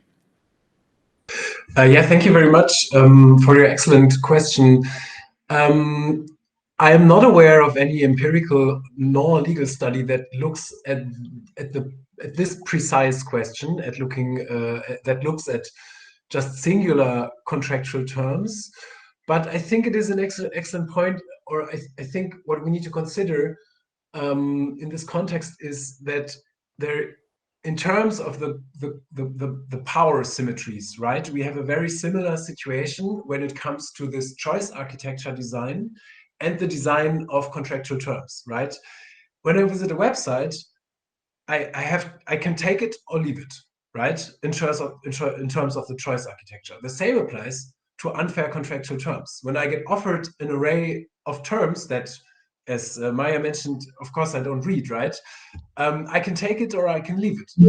And so in that aspect, I think it's really quite the same, because I haven't really seen a field of application where one would be able to singularly choose or reject specific parts of a contract, right? It's usually just, as you mentioned, the contract as a whole, right? But that implies all the TOCs that go along with it.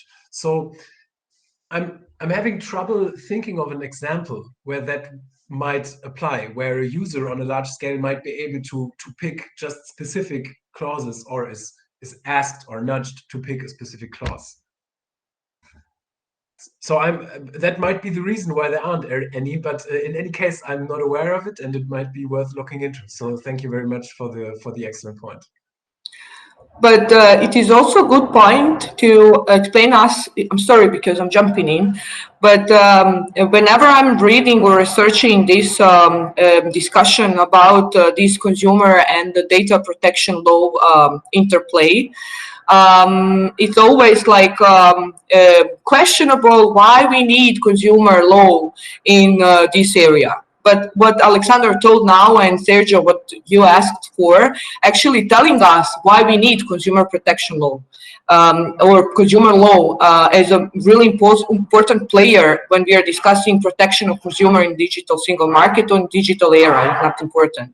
Right, because of this, what Alexander mentioned is something about the structural and institutional powers of the companies, and that they are pushing, there is no negotiation, and there is really damage on the side of the consumer. So this is reason why we need consumer law to apply and to push companies, traders to be fair, to do business fairly, because the set of the legislation outside of the consumer law cannot offer it alone, to stand alone.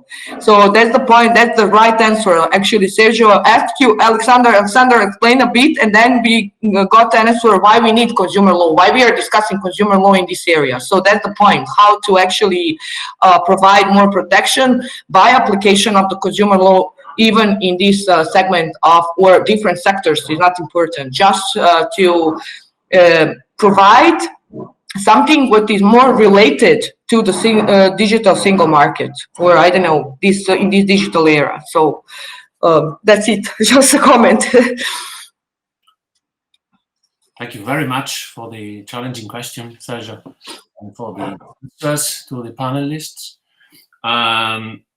So I would like to thank once again all the brilliant speakers of this first panel, and I would say we will resume at 10:30 sharp. And thank you again, and see you in a couple of minutes. Welcome everyone to the next session of the conference on consumer law, which is a very special conference for us, because this is the conference to celebrate and somehow mark a big anniversary of the EUCML, the Journal of European Consumer Market Law. And my name is Mateusz Grochowski. I'm a senior research fellow at the Max Planck Institute for Comparative and International Private Law in Hamburg. And I am also one of the editors of the journal. And I will have an immense pleasure to chair the next session, which is the 8th session of our conference, Consumer and Market Protection in the Digital Age. And today we are having with us two speakers, both from Turkey, who are going to share with us the results of their research on online platforms. We have Semre Polat, who will talk about locating online platforms in the right place between the Digital Services Act and the liability law, and Gökçe Güner. I'm sorry if I mispronounce your name and surname. I hope it is at least without any major mistake. So who's going to talk also about platform liability in the context of the Coty versus Amazon case. So without further ado, I would like to start with Semre. So the floor is yours, and please try to fit within 20-ish minutes to leave enough time for the discussion later on. Thank you. Thank you very much for your kind introduction. Today, Barış Özçelik and I will present our working paper titled Locating Online Platforms in the Right Place. Before starting, please help me with screen sharing because I'm for the first time I'm using it. Is it? Yes, I think I found it. You have a small icon on the bottom. Okay, perfect. Yes, you are able to see my screen right now, yeah?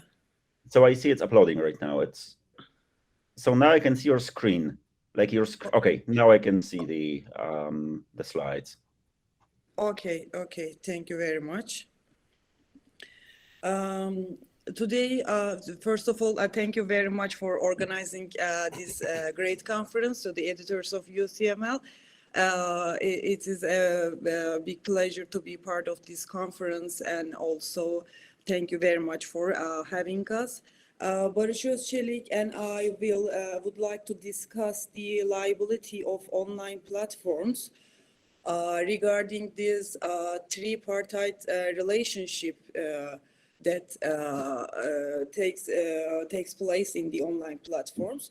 Our focus will be on the contract of sale. Of course, there are many types of contracts that have been concluded on online platforms, but our focus will be on the contract of sale. So there is these tripartite relationships, at least according to the wordings of the contracts.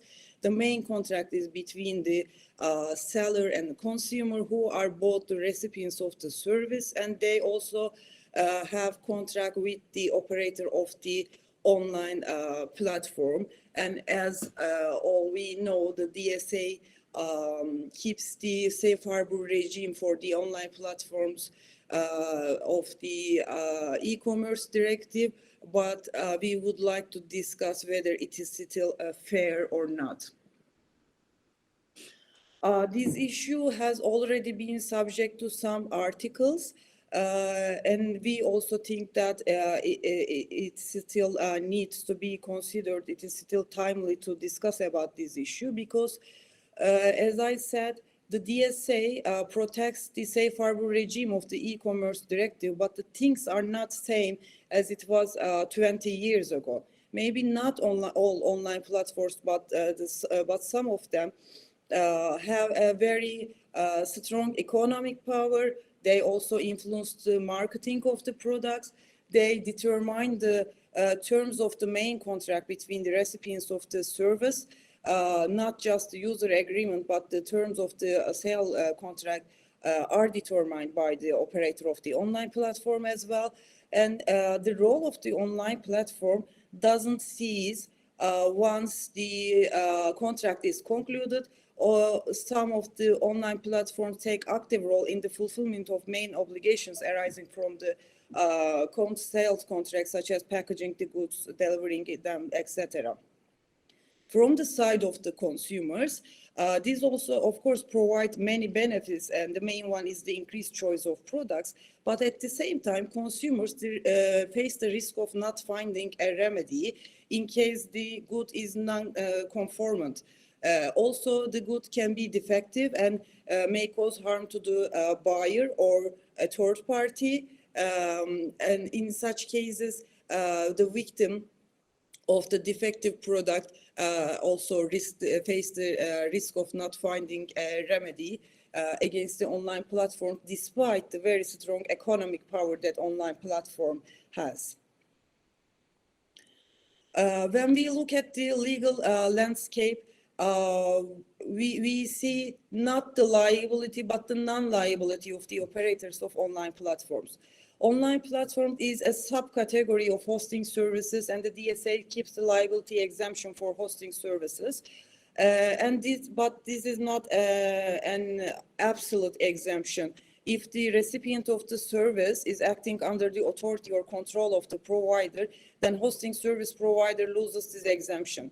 If this hosting service is also qualified as an online platform because it facilitates to conclude distance contract between the trader and consumer, then in case online platform creates a false appearance in the eyes of the consumer, the operator loses this liability exemption as well. If the online platform creates the appearance that it is a party to the contract, then the liability exemption is lost. It seems like a fair landscape because there is a liability exemption so that hosting service provider is not liable for third-party content, but it is not an absolute exemption. So it looks like it protects the fair balance between the interests of the different stakeholders. But is it really so? Because losing the liability exemption doesn't mean that the operator will be held liable.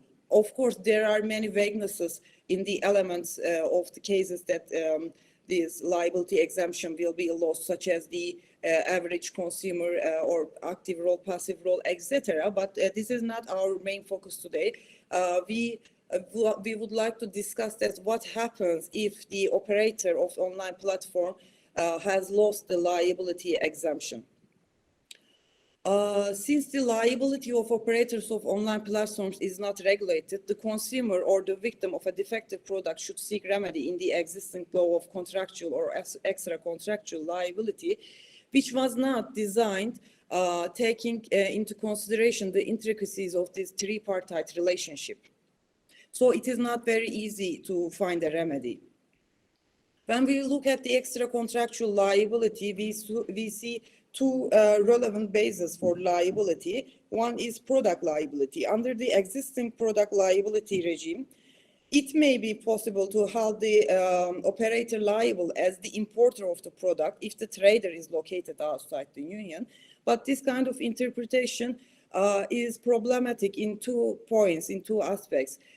First of all, the operator can defend itself by saying that not itself, but the consumer is the importer because she is the one who buys a product from someone located outside the union. And the second problem is that maybe the trader is not located outside the union, so it is not possible to discuss whether the operator is importer or not. But because the trader is insolvent, the victim of the defective product may not obtain compensation as well. And again, considering this strong economic power of the online platform, it doesn't seem fair to us to let the online platform go without any liability. And under the PLD proposal, we see online platforms. The PLD proposal makes a reference to DSA, and there is a conditional liability for the provider of an online platform. But again, an online platform is not amongst the main actors who is liable for the damages caused by a defective product. Another option would be the fault liability of the operator. But it is, again, a very tricky way to go for the consumer because first the consumer should prove that the liability exemption is lost and then prove that all the elements of the fault liability. But maybe the obligations in the DSA, such as the disclosure obligations, transparency obligations, etc., may be of help to consumer. If we say that these are not just public law obligations, but they also aim to protect people from the harm, then maybe the breach of such obligations in the DSA may be a good indicator that the operator of the online platform is liable based on fault liability. And when it comes to contractual liability, the relation based on the wording of the contracts concluded on the online platform is like this, the pink side. According to the wording, the sales contract is concluded between the trader and consumer. Online platform is just a virtual venue that enables the parties to come together. But is it really so? Does this pink side really correspond to the reality of the relationship between the parties? Because we know that some online platform, before selling the goods to the consumer, they gain the possession of the goods, they store them, and then sell them later on. And also they receive the money from the consumer. The consumer doesn't directly pay to the trader. And in such cases, the function of this reality corresponds to this second part, I assume, because it is more like the trader has already sold the products to the online platform, and online platform sells them to consumers. Another option may be that trader and online platform are acting together as the one party of the sales contract. Some roles are undertaken, some roles and obligations are undertaken by the trader, some are undertaken by the online platform. So together, they form the seller part of the contract. So if the consumer can establish that the reality is like this or this, then it is possible to have the online platform liable for the non-conformity of the goods or breaching the, for example, physical integrity of the consumer as well. But it is again very tricky and difficult. Why? Because consumers should first prove that liability exemption has been lost, and then consumers should prove that despite the wording of all the contracts concluded, the online platform is a party to that contract. It is a very heavy burden of proof on consumer. But once consumer has managed to, has achieved to prove all these elements, then the unfair part comes for the operator of the online platform, because the operator of the online platform then will be held liable for all kinds of obligation arising from the sales contract, because it is a party to that contract. But this is not fair for online platform as well, because as Barış Özçelik will tell us in detail, online platform is not expected to repair the goods, for example, if it is non-conformant good. So we think that not regulating the liability of online platforms is in the first place is in the detriment of consumers. But once consumer can achieve to establish the facts, then it is in detriment of online platforms. So not regulating them do not favor consumers or operators of liability. That is why we think that there should be a regulation on the liability of the operators of online platforms. And in this point, I would like to give the floor to Barış Özçelik. He will talk about what we think about the de lege ferenda options. Thank you very much, Cemre. I will go quickly because of time concerns and just shortly explain our de lege ferenda solution for the online platforms liability. As you have seen, it's a difficult and a winding road for the consumer to exercise her rights against online platform.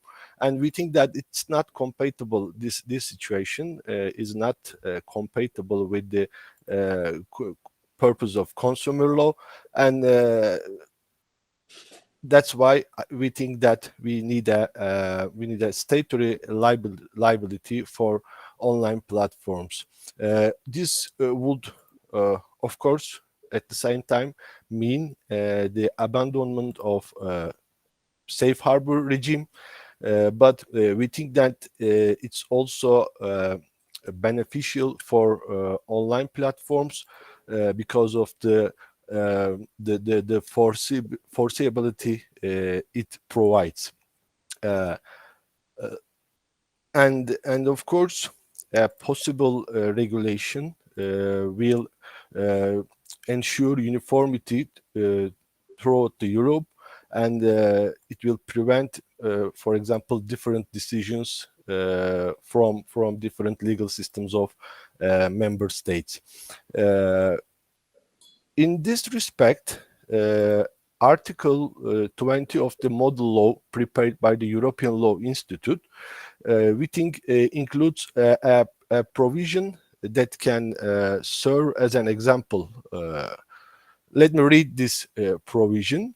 If the customer can reasonably rely on the platform operator having a predominant influence over the supplier, the customer can exercise the rights and remedies for the non-performance available against the supplier under the supplier-customer contract, also against the platform operator. And in the second paragraph of the mentioned provision, the cases in which it can be assumed that the consumer relies on the online platform to have a predominant influence over the supplier are non-exhaustively enumerated. This approach, which is proposed in Article 20 of ELI model law, should be supported in principle. As explained in the comment section of Article 20, this approach, this mentioned approach, is essentially based on doctrine of reliance liability adopted some national legal systems. For example, in Germany, in German they say Vertrauenshaftung, which is regulated under BGB 311 Abstract 3. On the other hand, unlike BGB 311, this Article 20 of ELI model law holds the online platform liable for the supplier's breach of contract. Article 311 of the BGB only establishes a pre-contractual relationship between related persons. The Article 20 of ELI model rules goes further and directly holds liable the online platform for breach of the contract. I assume we think that this approach is based on similar thoughts with Wadeler and Uber judgments of the EU Court of Justice, and of course, well-known US decision Oberdorf versus Amazon. For a possible regulation, we think following issues should be taken into consideration. First, the rights that customer may exercise against the online platform must be limited to termination of contract and compensation.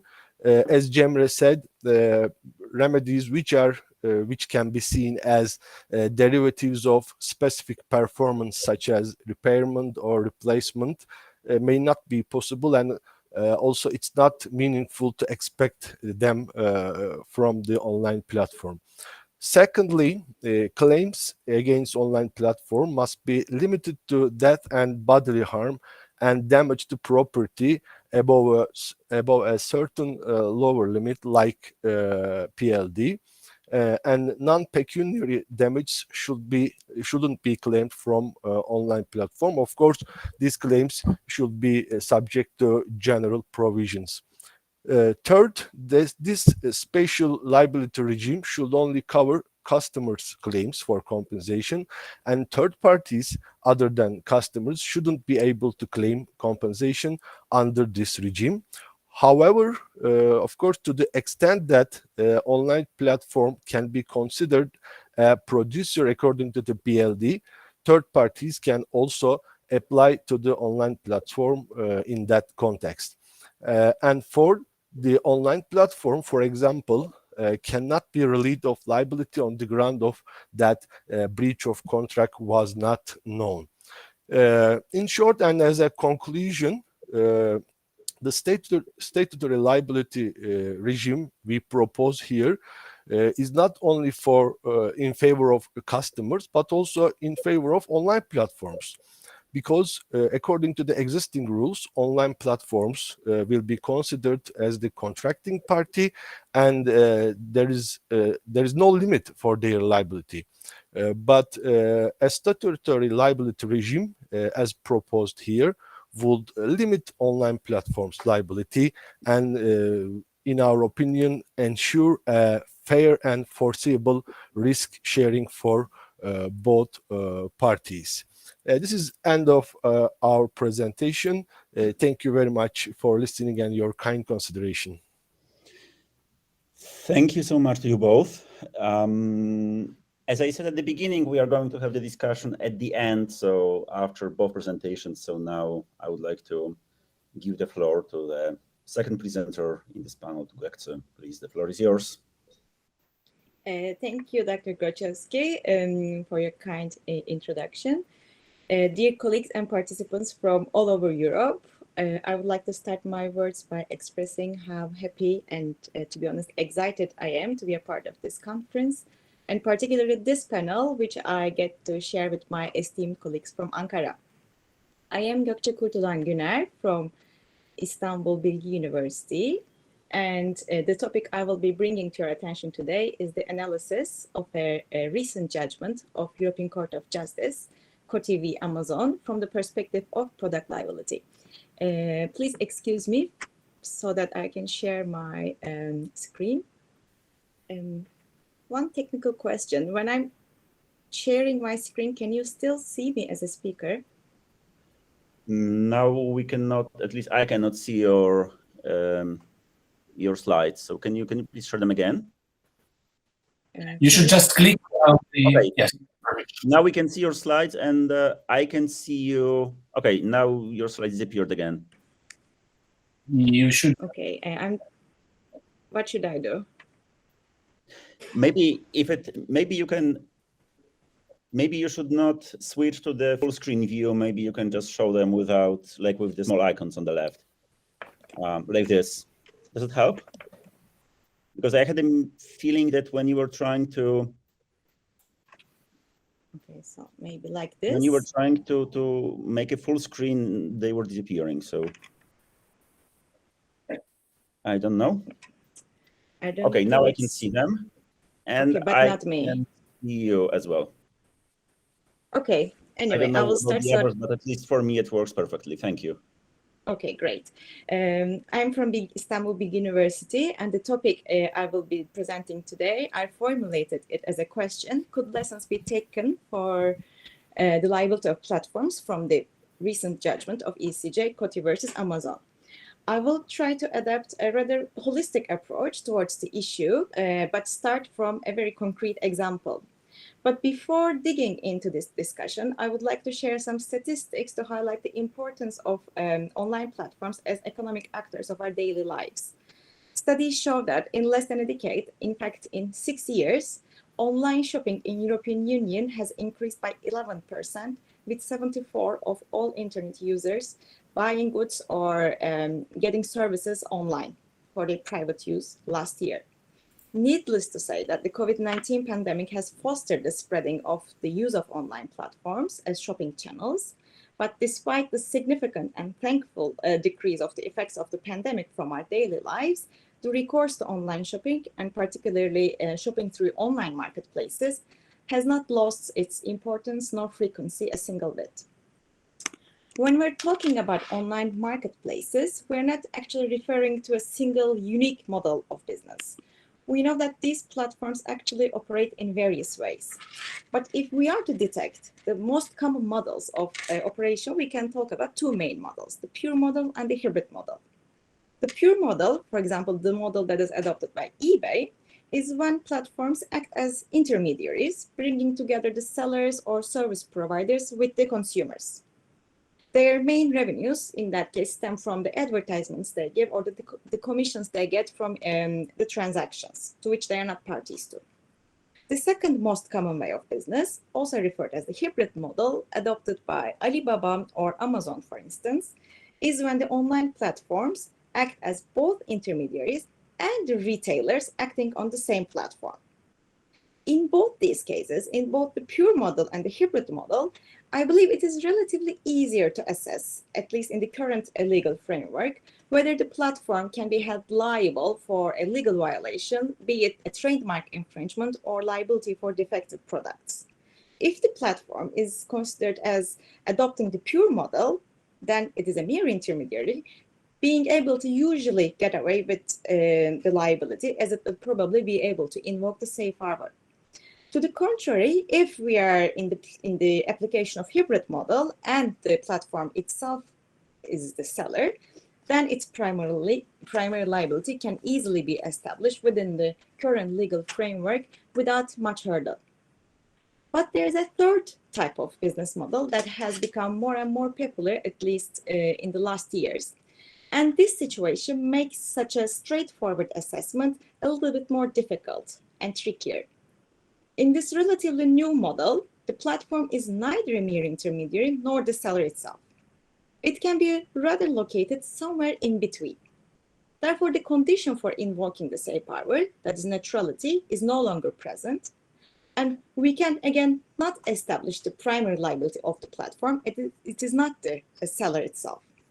The most obvious example of this new business model is the FBA program of Amazon, which I will be discussing in a short moment. Naturally, the analysis regarding the potential liability of the platform differs depending on this positioning. Where do we put the third model? Is it closer to the pure model? Therefore, we are more inclined to not impose any liability, or is it closer to the hybrid model? This is actually the underlying question of the ECJ's Coty decision, and also of the discussion concerning the liability of platforms for defective products that has been going on in EU and elsewhere, particularly in the US, for the last decade. My presentation is divided into two main parts. Firstly, I will try to briefly explain the facts of the case, the opinion of the Advocate General, which is very interesting, and the judgment of the European Court of Justice. Then I will try to point to the similarities and dissimilarities between the cases of trademark infringement and product liability as two examples of tort, and discuss why this judgment may or may not be relevant for the latter. Now let's look at the facts of the case. Coty is a leading supplier of luxury cosmetics, owning various brands, mainly in the field of fragrance, skincare, color cosmetics, etc. They are also the licensee of an EU trademark, Davidoff. In 2014, a test buyer working for Coty purchased a Davidoff perfume from Amazon, from an unknown seller, from an unauthorized seller, selling under the label Fulfillment by Amazon, so with the Amazon FBA program. Following this transaction and discovering that these products were actually parallel import products, so they were infringing the trademark of the licensee, Coty requested the return of all bottles that were being stocked at the Amazon's warehouse. When Amazon gave back these 30 bottles, Coty discovered that 1/3 of them actually came from another seller's stock, whose information was not shared by Amazon. Therefore, Coty started proceedings against Amazon, saying that they infringed their right as the trademark proprietor for prohibiting the use of the trademark by unauthorized third parties, and claimed that Amazon, in very basic terms, unlawfully used this trademark in course of its trade. Coty brought an action for injunction prohibiting Amazon from stocking or dispatching these perfumes, but unfortunately for them, their cases were dismissed at the first instance and at the Court of Appeal, which resulted in the case being brought in front of the Federal Court of Justice in Germany. The German Federal Court of Justice, uncertain whether the actions of Amazon could actually be considered as infringement per se, addressed the ECJ with a question for a preliminary ruling for the interpretation of Article 9.2 of the Regulation of Community Trademark, dated 2009, now established by the EU Trademark Regulation dated 2017, but without any substantial change in essence. The question that was asked by the Federal Court of Justice was this: does a person who, on behalf of a third party, stores goods which infringe trademark rights without having knowledge of that infringement, stock those goods for the purpose of offering them or putting them on the market if it is not that person himself but rather the third party alone, which intends to offer the goods or put them on the market. This question, and as a matter of fact, the whole order for reference in general, departs from the assumption that Amazon is merely stocking the goods as a warehouse. Actually, the special characteristics of the FBA program are mainly overlooked at every level of this conflict, except for the opinion of the Advocate General, which I believe is very interesting, so I will spare a couple of minutes for this in a moment. But before jumping to that, I think it's important to understand how this FBA program is working and how Amazon is actually getting involved in the process of sales. Amazon markets its FBA program with the following mottos: let Amazon pick, pack, ship your orders, and send your products to Amazon, and let us take care of the rest. If the seller gets signed up to this paid program, he sends the goods to Amazon warehouse, who receives them, stores them in its distribution centers, prepares them, dispatches them to the buyer. But the program can actually sometimes go beyond these logistics, as Amazon also offers, for example, customer service facilities. It manages returns and refunds. It even provides for payment services. Therefore, it became a little bit difficult to categorize the services provided by Amazon in its FBA program, as in this case, it neither functions as an intermediary nor as a mere warehouse. It doesn't only provide for technicalities necessary to create this digital environment, such as eBay. It is not only a warehouse either. Advocate General Manuel Campos Sanchez Bordona has taken these further details of the integrated business model that Amazon has adopted into account when building his opinion, and adopted a twofold approach with regard to the facts of the case, and made two important suggestions.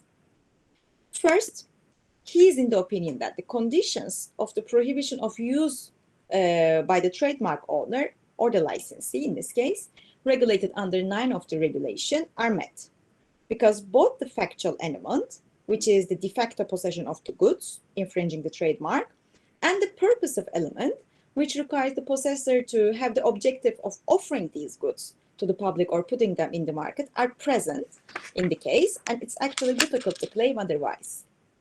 Secondly, he stated that the fact that Amazon had no knowledge of such a violation, such an infringement, does not in itself exonerate it from liability, as it should have exercised a special care in terms of monitoring, considering the way it operates, considering the benefits it gets from these transactions. On the other hand, ECJ has not taken a similarly broadened approach and rather confined itself to the assumption that Amazon acts as a mere warehouse in the case, storing goods for the third party, not pursuing the aim of offering them to the market, just as described by the German Federal Court of Justice in its question. The ECJ stated that the question before it is only to determine whether such a storage operation may be regarded as the use of the trademark. If and when you ask a question with this specific wording, with this limitation, I believe it is not very surprising that the answer is negative, which was the case at hand. ECJ has refrained from expanding its judgment on the specifics of the FBA program. In other words, has not examined this third model of business I tried to introduce in the beginning of my presentation. This was, of course, a fully conscious choice, particularly taking into account the opinion of the Advocate General. Now, my question is this: does the fact that ECJ has taken a pro-platform approach in this case signal that a similar approach may be or should be adopted in a product liability case? To my knowledge, such a case has not yet been brought in front of the court, but similar cases, as my colleagues have already mentioned, have been considered by certain US courts, and the recent judgments, those are given after 2019, are all affirmative. The common point of these judgments is the active role that is played by the platform during the transaction process. Now let's ask ourselves, if ECJ is faced with such a case, would this rather, let's say, conventional or straightforward line of thought that we observe in the Coty decision will be continued, or a similar approach with the US courts may be adopted or should be adopted? Perhaps this is the more correct question to ask. At first sight, one might think that these are totally independent, unrelated topics. So the decision of COTI cannot be relevant, cannot have no bearing on a future product liability case. For example, the trademark infringement cases result from B2B conflicts usually and protects the consumer only indirectly, whereas in product liability cases, the protected interests are usually those of a consumer. This is only one dissimilarity in between. But on a closer look, we can see that they are actually much more alike in essence, especially when we look at the cases through an economic lens. First of all, in both of these cases, we are dealing with tort cases. That means that the main principles regarding the efficient functioning of tort law are relevant in both of them. Even though in the beginning, we might be inclined, just like Advocate General did, to impose a certain level of liability on platforms, at least on those who somehow get actively involved in the transaction because they're getting important financial benefits from it. So it seems fair in the first place to impose a certain level of liability on them. I believe it's accurate to take a step back and try to assess the consequences of such an acceptance from an economic perspective. From the perspective of law and economics, it is well known that in order to decide under which circumstances, if any, liability should be attributed to online marketplaces, be it for trademark infringement or defective products, doesn't matter. We have to look whether such an assumption is actually serving to the maximization of social welfare or not. As well known, the compensation, so the maximization of social welfare cannot be simply reached by compensation, which would only mean the transfer of welfare from one individual or from one undertaking to another, but through prevention of future harm. The economic theory then assumes that tort law contributes to the maximization of social welfare by its prevention and deterrence functions. So by imposing liability of potential tortfeasors, the tort rules decrease the primary social costs, which can only be achieved by finding the optimal balance between the injury costs and the costs for precaution. In other words, reducing a certain risk of injury to the minimum by taking extensive and very costly measures, or cutting that risky activity altogether, of course, does not make sense, as in this case, the costs will outweigh the benefits. This is why imposing liability for trademark infringing goods sold on online marketplaces does not make sense in economic terms. Monitoring infringement on every and each product sold by the third parties would be unreasonably costly and inefficient. And this conclusion, I believe, remains in cases when the online marketplaces act more than an intermediary and gets involved in the sales process, like the FBA program. This is why the current regime, where the online marketplaces take measures based on their own incentives, such as the Amazon's Choice Badge, for example, seems like a more efficient way to find a solution.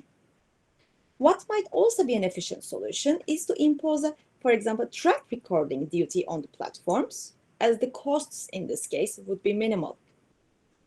There is, in fact, a part in the ECJ's judgment that has gone, interestingly, somehow overlooked in the literature.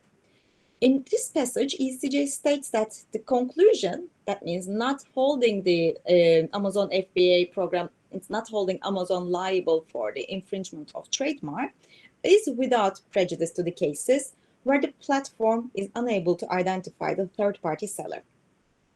The same conclusion up until here might be also drawn for the liability of online platforms for defective products. It would not be realistic to impose strict liability, thus a duty on platforms to monitor, of course, the safety of every and each product sold, even if they claim active law. Excuse me, if you can slowly move towards conclusions. I'm summing up, yes. Thank you. But in product liability law, this will be the last point of my presentation, we are tackling another type of problem, which is the problem of residual risk and residual liability. where we are no longer looking for finding a balance between the costs of injury and cost of precaution, but rather we are trying to efficiently distribute the risk. Even though we comply with the safety standards, as you know, the accident risk is never zero. Then pops up the question regarding who should be bearing this secondary cost. This is the distinction between the trademark infringement and product liability, and which legitimizes holding the online platforms if they're acting actively in the transaction and only on a secondary level liable.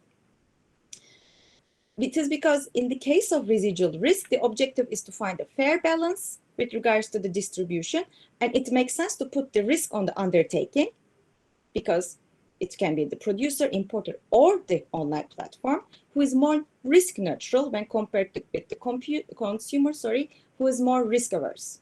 It also makes sense when we look at the bigger picture that this residual risk stays with online platform, even if it might not sound fair, because they're more capable of spreading the risk and reflecting it through pricing without interrupting their way of business that much. So I believe my time is up. So I only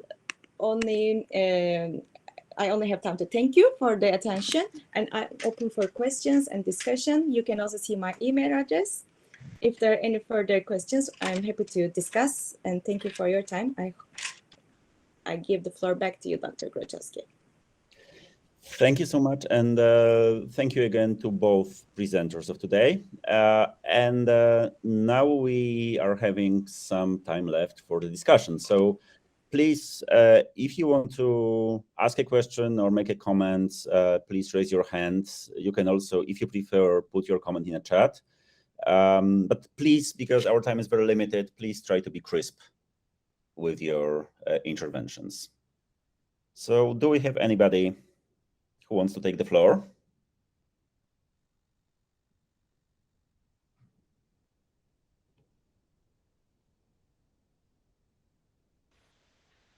Sorry, I think there is a question in the chat box already.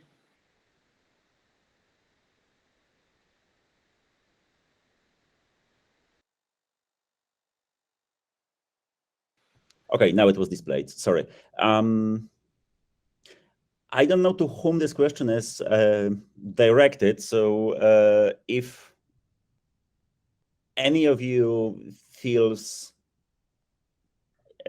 like you want to answer these questions, please feel free. I can take the floor if that's all right. Yes. I mentioned the FBA program quite many times during my presentation, so maybe that was directed to me. In the FBA program, there are many characteristics of this program, but most importantly, not only Amazon gets the products and puts them in one of its warehouses, distribution centers, but actually plays more active role during the transaction. So it doesn't only put together the seller and the buyer, the consumer, and plays an intermediary role, but goes beyond it. As I tried to mention during my presentation, it provides for customer services, even payment services. It manages the refunds, it manages the returns, etc. So I think it's a much broader role that is played when compared with the dropshipping model. If that's of any help. Thank you.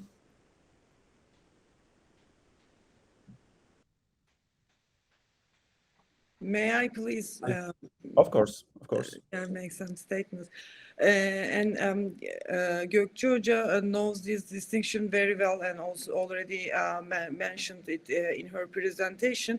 But as far as I understand, FBA also attracts the traders to the platforms as well, maybe much more than the drop shipping, because it gives a promise to the traders as well.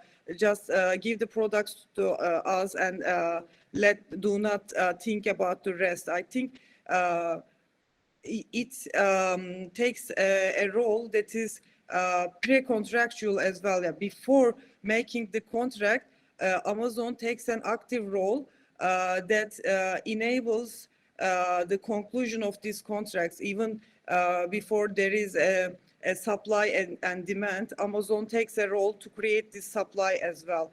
as far as I understand.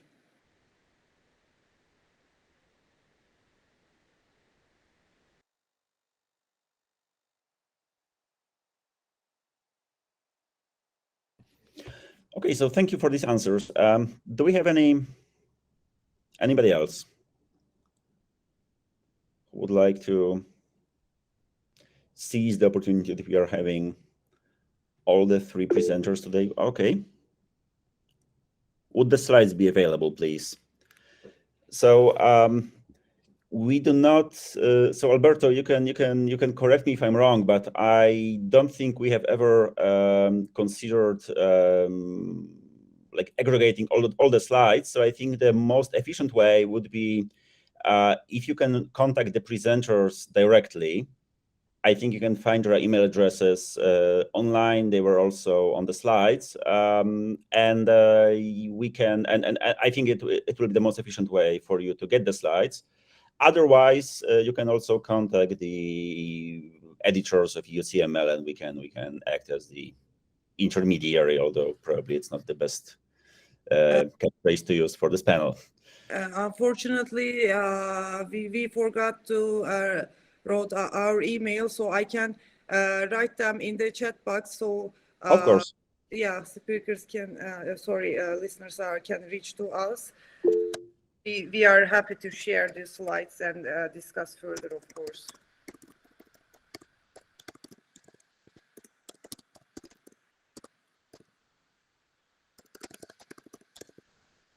Yes, and we will make available the recordings on the. We will first of all upload them to the YouTube channel, and then make them available via the EUCML website.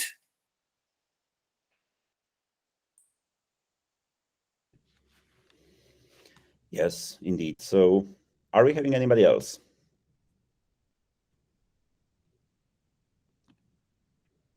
I don't see any hands up. I don't see anybody from the audience who would like to ask any questions. So,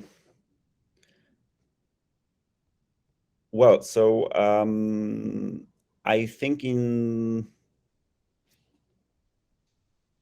with this in mind, I can just say thank you to all the panelists. Thank you so much for your presentations. Thank you so much for taking up such an important and timely topic, which is the platform liability, which is still somehow high on the agenda of the. I'm sorry, I think I lost my connection for a moment, which is somehow high on the agenda of both the European Union, but also, which is very high on the agenda, the transatlantic dialogue between the US and the EU. So again, thank you so much. We, of course, but I think I can say it on behalf of everyone here with us today. I would be very much looking forward to seeing your research results in print and to see your comments, your ideas about platform reliability. And thank you again for this panel. Thank you again, everyone who joined us today. And now we have a break until 11:40. So thank you so much, and see you later. Thank you so much. Greetings from Lisbon, where I am at the moment. It is a pleasure to be here with so many colleagues from all around Europe and the world. Welcome to this new panel of our conference. We will be able now to follow two very interesting presentations on the application of consumer law and EU consumer law in two member states of the European Union, Slovenia and Croatia.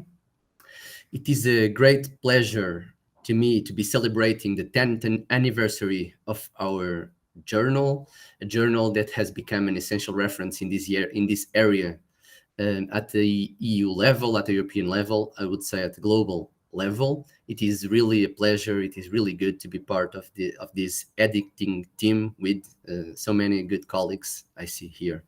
Alberto, thank you so much for being such a nice colleague in this editing team of our journal.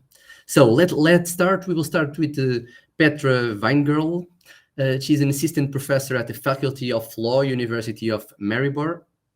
Petra completed her doctorate and Magister Juris with distinction at the Faculty of Law of the University of Oxford in England. Her thesis dealt with effective judicial protection and damages in EU law. She also worked at the Court of Justice of the EU and at the Higher Court in Ljubljana. She was also a visiting researcher at the European University Institute in Florence and at the Max Planck Institute in Hamburg.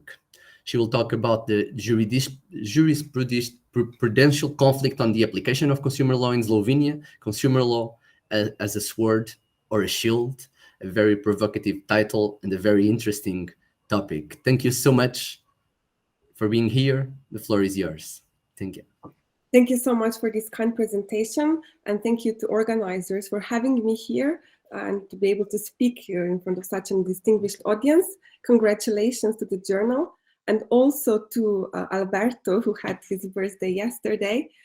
I'm sorry, but I have no technical issue, actually. I need to set something to be able to share my screen. So I'm really sorry, I'll be a bit distracted now, but it doesn't allow me to share PowerPoint. So I hope I'll be able to resolve this issue as soon as possible. If you like, you can send me your slides. Okay, and I think that now I know what I need to do. Let me just try, and otherwise I will send it to you. Okay. Let me now see if it works. Sorry. No problem. If you want to, we can switch the presentations, and so we were able to solve these technical issues. To whom can I send it? To Alberto? To Jorge? To whom? Yes, to me, please. You can send to Alberto. Okay, I will do it immediately. I will start without the PowerPoint set. Okay. I apologize to everyone. No problem. I don't like to give too many permissions to my computer. Now this is the result.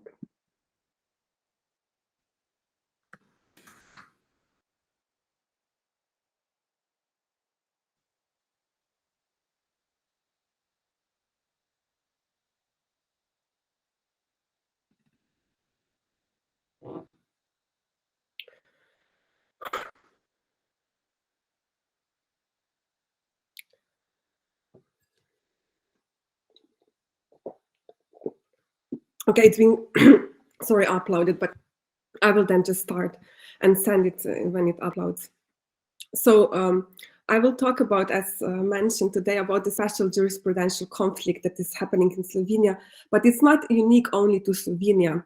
Just as perhaps this conflict hasn't been much discussed, and it's very topical.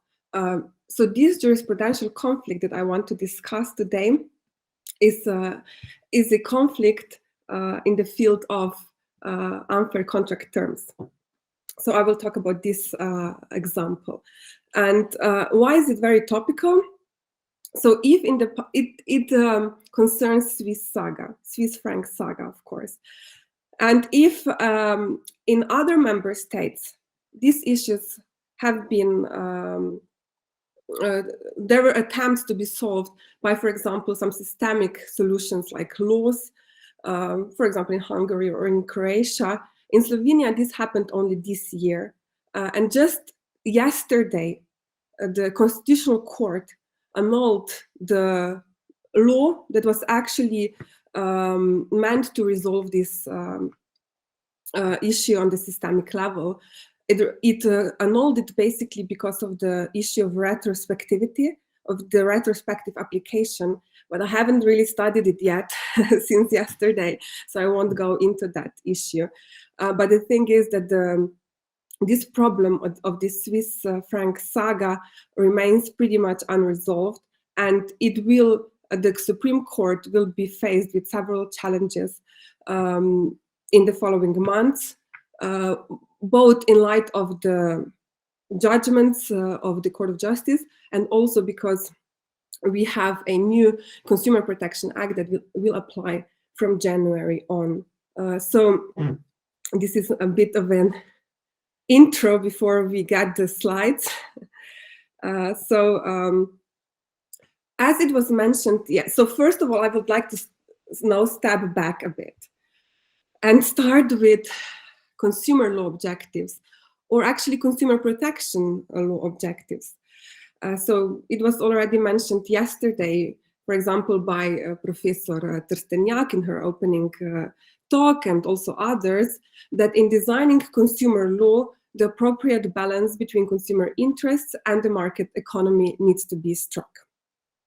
And once these laws are designed, the question is, how should these laws be interpreted? And here we have some hints at the EU primary level. For example, obvious suspects are Article 12, the horizontal clause of the TFEU, or the harmonization clause in the internal market context in Article 114 TFEU, or the principle found in Article 38 of the Charter that arguably elevates the consumer protection at the constitutional level, and of course the concept of a social market economy that we find in Article 3 TEU. So I will start with a very basic question that perhaps seems to be too obvious, and I will come back to it later after I present this Slovenian case. And I will then try to link this question to some broader policy concerns that permeate and underpin European private law more generally, I believe. So this basic question is, should consumer-oriented interpretation prevail in the application and enforcement of consumer law?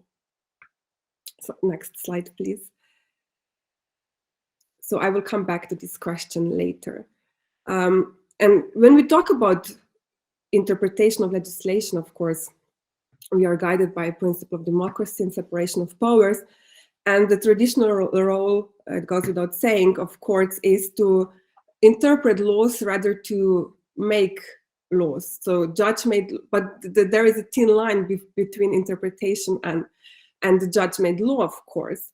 And some scholars have forcefully argued that courts are arguably sometimes in a better position, actually, than legislators to effectively achieve certain EU policy goals and to contribute to the democratic legitimation of rules of private law. And we can often read about the case law of the court being consumer-friendly, pro-consumer, consumer-oriented, or interventionist, and so on. And as Johnson and Umberat wrote in another journal already a few years ago, the court has consistently given an expansive interpretation to the provisions in the directives on consumer protection. So with an expansive interpretation, they surely mean pro-consumer interpretation. However, judicial activism can go also towards another direction, and it can also lead to a lower level of consumer protection. So this is what is potentially happening in the context of this unfair contract terms saga. So here we have a special kind of judicial politics going on, actually. So, and I will present you a case in which the appellate court in Maribor, in Slovenia, joined lower courts from other member states, most notably Spain, but also Slovakia, Romania, and so on, in the practice of referring a question for a preliminary ruling to the Court of Justice, in the hope that the court gives a interpretation that will be different from what was adopted before domestic courts, most notably the Supreme Court, and thus helping them to resolve domestic legal issues with political charges. And so I will here, if we can move to another slide, please, present this case. But before going there, I would just like to give you a brief overview of the unfair contract terms legal framework in Slovenia. So, of course, this is dealt with much discussed Directive 93/13 already yesterday. A lot of presentations dealt with this directive. And it was implemented in Slovenia with the Consumer Protection Act, the VPOT, and now since in the end of September, a new Consumer Protection Act, the VPOT 1, was adopted, and it will apply from January 2023. And these both Consumer Protection Acts, if we can move, please. Both Consumer Protection Acts, another slide, please. Sorry. Okay, thank you. A slide back, please. Sorry. Okay. Oh, it's a weird setting. Okay, thank you. So something is happening. Okay. Sorry. So the crucial provision is Excuse me, would you like to have the next one? No, this one is okay. Thank you, Albert. Thank you. Thank you. This one? Yes. Yes. Okay. Thank you. So Article 3 of the directive, which deals with criteria for assessing the unfairness of contractual term. And it says that a contractual term which has not been individually negotiated shall be regarded as unfair if, contrary to a requirement of good faith, it causes a significant imbalance in the parties' rights and obligations arising under the contract to the detriment of the consumer. And so here we have two requirements: a requirement of good faith on the part of the seller or supplier, and significant imbalance between the parties. And the question is whether these two criteria are alternative or cumulative. And if they are cumulative, whether member states can decide that these requirements are indeed alternative and therefore offer higher level of consumer protection to consumers. And in principle, this is possible because Article 8 of the directive confirms that this is a minimum harmonization directive. So it does allow member states to ensure a higher level of protection that provided for in the Directive 19.3/13. And we can move to another slide, please. This has indeed been done in Slovenia with the Consumer Protection Act. This is regulated in the current Article 24 or in the future Article 23 of the Consumer Protection Act that will apply from January on. And the provision is the same in both of these acts. And it says that contractual terms shall be regarded as unfair if they cause a significant imbalance in the parties' rights and obligations, or if they render the performance of the contract unduly prejudicial to the consumer, or if they render the performance of the contract significantly different from what the consumer could legitimately expect, or if they breach the principle of good faith and fairness. So here we have here or. So it seems that these requirements are listed alternatively. So the question then is, if this is true, whether this is compatible with EU law. Why am I asking that? Because if we can move to another slide, because the Supreme Court of Slovenia interprets these unfairness requirements as cumulative, not alternative, as it might be understood from or wording, literal interpretation. And here are just two paragraphs from two different judgments, or order and judgment, which if we move to the second sentence of the first paragraph, says in the context of the letter, the first part is also problematic, but I'll come back to that later if I'll have time, because I lost a lot of time already. So in the context of the letter, it is primarily necessary to assess whether the bank acted in good faith and the existence of a possible significant imbalance. And then another judgment from 2020 says, since the defendant, and is an expert in the banking field, acted in accordance with the requirement of good faith, the disputed contractual term on the assumption of currency risk cannot be unfair. So we see that they use these requirements as alternative, and because it is deemed that bank acted in good faith, the contract term cannot be deemed unfair in light of the Directive 93/13. So if we can move to another slide, please. So some lower courts have doubted this this interpretation. And so, for example, the Court of Appeal in Maribor, so not to risk for its judgments to be annulled by the Supreme Court, decided for this judicial politics and referred the question for preliminary ruling to the Court of Justice. And the Court of Justice decided this case, I think, 2 months ago.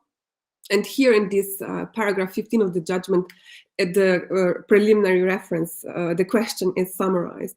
And here we see that where I underlined it, it says that the referring court states that it follows from several decisions of the Supreme Court that the two conditions referred to Article 3 of the directive must be read as being cumulative, which would be contrary to the interests of the consumer and would offer a lower level of consumer protection than that guaranteed by national law. So if we can move to another slide, please. So this, the Court of Justice confirmed concerns that the appellate court in Maribor had, and confirmed that indeed such a legislation as provided in the Consumer Protection Act is compatible with EU law, is compatible with Directive 93/13. So alternative requirements are compatible with the aim and objectives of the directive. So now if we can please move to another slide. Now the Supreme Court will have this quite an uncomfortable task to integrate this judgment into what is now already jurisprudence constant, so consistent case law over the years, and also lower courts have adjudicated based on this in several cases. And another uncomfortable task will be to integrate into its case law the fact that Article 4, Paragraph 2 of the directive is actually not implemented in the Slovenian legislation. So I don't want to lose too much time with that because I'm already running out of time. But I will just briefly mention that this Article 4, Paragraph 2, which excludes from the unfairness assessment the main subject matter of the contract if it's written in plain and intelligible language, is an exception to the whole system of the directive, which was confirmed by the Court of Justice itself several times, and exceptions should be interpreted strictly. It wasn't implemented in the Slovenian legislation. The Supreme Court relied on the law interpretation and interpreted it as it is implemented in Slovenian legislation. And now the new Consumer Protection Act explicitly allows the possibility for the assessment of unfairness also of the main subject matter of the contract. So this will also need to be now integrated in what is already jurisprudence constant of the Supreme Court. So if you allow me just 2 minutes now to thank you, to briefly connect this judicial activism with some broader policy concerns at the general level, European private law level as such. So here, first of all, I would like to mention that here, the Supreme Court is relying on the law interpretation to override national legislation, although we have no primacy concerns. So the directive is correctly transposed and shouldn't be directly applicable in such situations. And then the result is arguably that consumer law is actually used as a shield of businesses instead of sword of consumers in these situations. And if we can move to another slide, to the last slide, don't worry. So this brings us then to this question. This is then inextricably linked to one of the fundamental political issues of European contract law, namely whether weaker parties should be entitled to special protection. So why do we even have consumer law, as Maya asked this morning? And the key question that arises here is whether it is sufficient to ensure formal equality or material equality. And the Court of Justice already made clear in earlier jurisprudence that formal equality is not enough. So if I briefly jump to my conclusion, So when we have two or more parties with different interests, in order to achieve formal all material equal treatment, it is necessary to weigh their interest in the light of the purpose or goals of certain legislation. Also, Article 7 of the TFEU stipulates that the Union ensures the internal coordination of its policies and activities, taking into account all its objectives. And therefore, when consumer legislation is formulated and applied, the goal of high consumer protection should be placed on a pedestal. And of course, taking into account other objectives and also taking into account the interests of the counterparty, the trader. And these interests are already taken into account when defining the rules themselves, but of course they must not be forgotten when applying and interpreting these rules. So because the potential use of consumer law as a kind of shield for the stronger party leads to ineffective enforcement of EU law. And of course, using a high level of consumer protection as a value is by no means an anti-trader position. To the contrary, it is pro-trader, pro-competitors who follow the rules and are worse off because of those that exploit consumers because the legislation is either not deterrent enough or is interpreted as being less deterrent than it could or should be. Okay, thank you so much. Thank you so much, Petra, for your very interesting presentation here. Thank you also, Alberto, for helping with the slides. It was very important, your participation also in Petra's presentation. Thank you so much. Thank you. Do not forget for all of you that are listening this morning that you can put your questions in the chat for them to be being answered after the second presentation. And now I'm really happy to have here with us my colleague and friend Emilia Michenic. I hope I pronounced correctly your name. She's an associate professor at the Department of International and European Private Law at the University of Rijeka, LLM from the Europa Institute, Universiteit des Saarlandes, Dr. Juris degree from the Rechtswissenschaftliche Fakultät Karl Franzens, Universität Graz.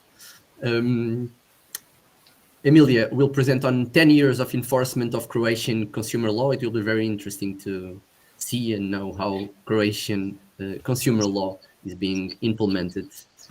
Thank you so much for being here. The floor is yours. Thank you, Jorge. Can you hear me? Yes, very well. Because I wasn't able to.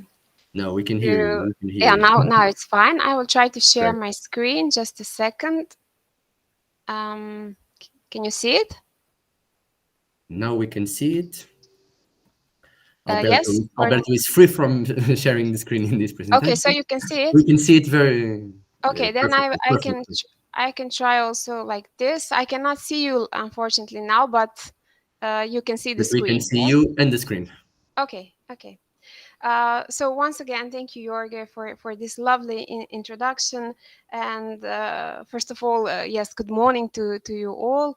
And I would like to use the opportunity to thank once again to the organizer of this wonderful conference and editors of the journal for accepting my proposed abstract and topic on the enforcement of the Croatian consumer law.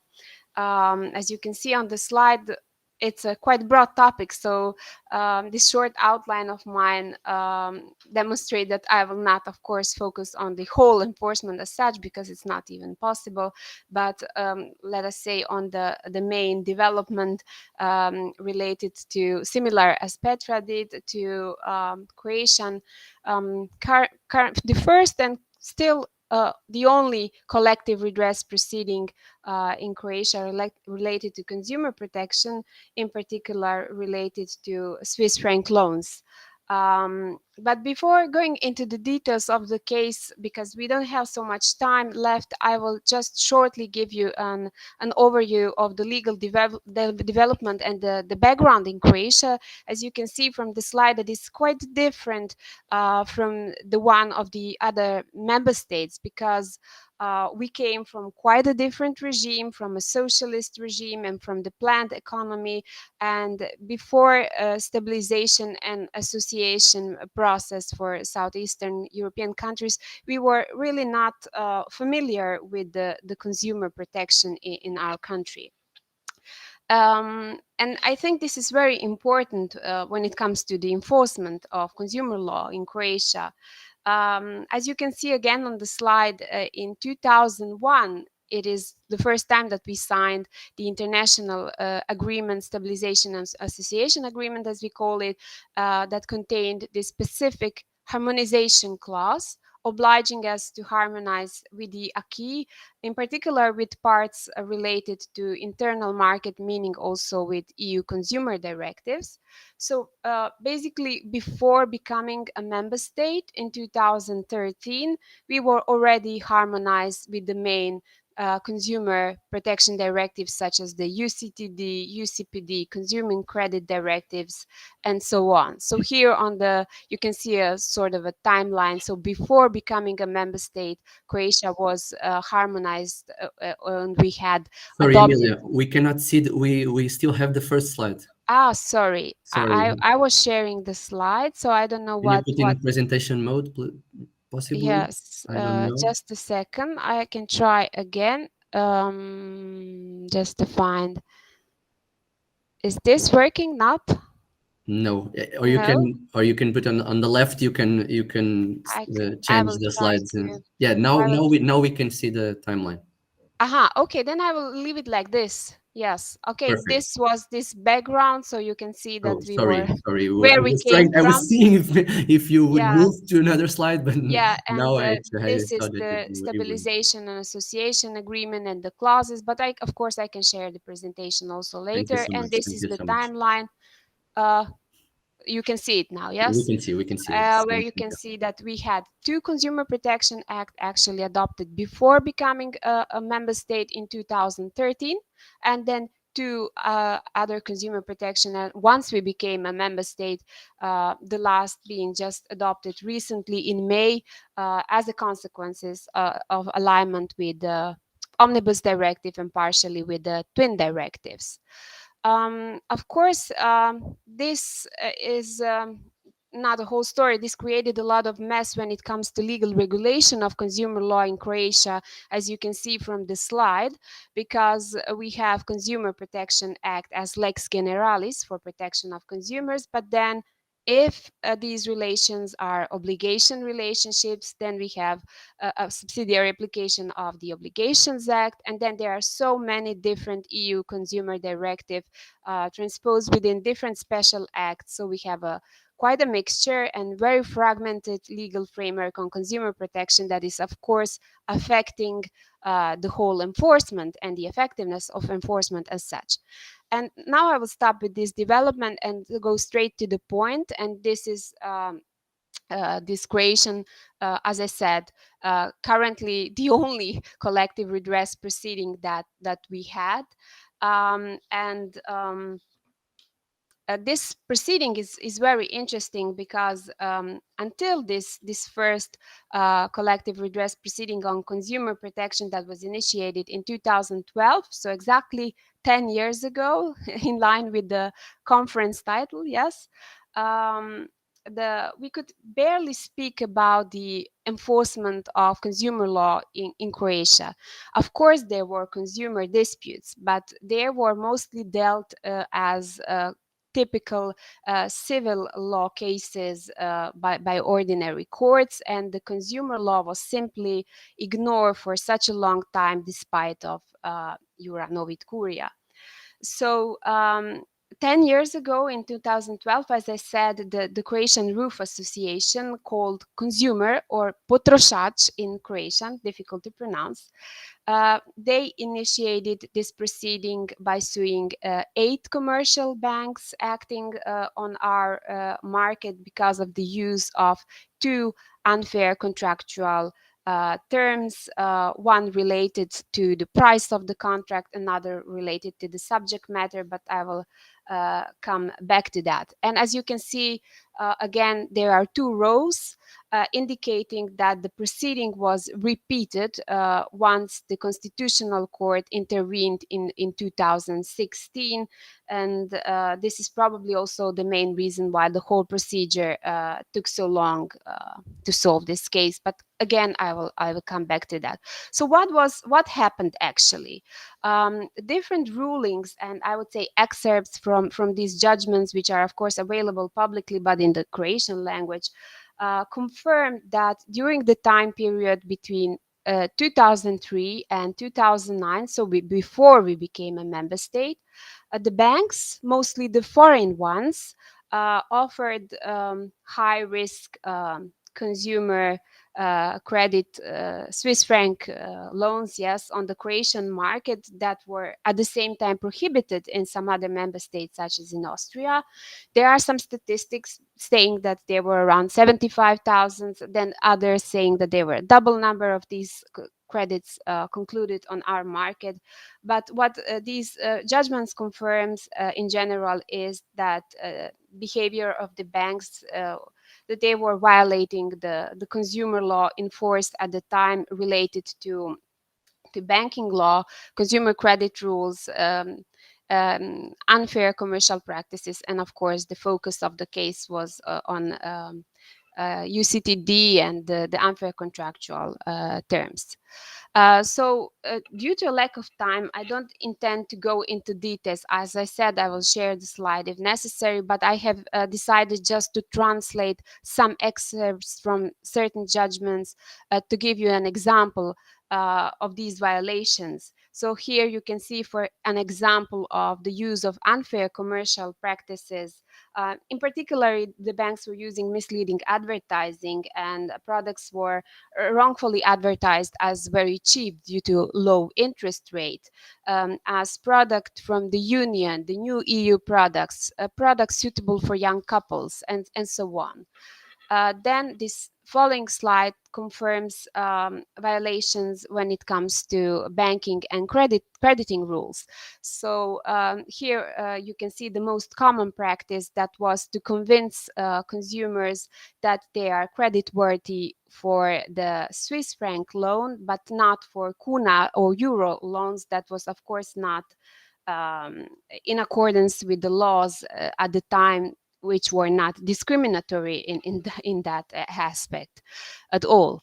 And you can see on this next slide the main problem and this dispute, and this is the simultaneous use of two unfair contractual terms affecting, as I said, two essential elements of the contract, meaning the price and the subject matter, because the banks were contracting simultaneously the variable interest rates and so-called currency clauses, which are basically contractual terms denominating the whole principal, the whole loan, in the foreign currency of the Swiss franc.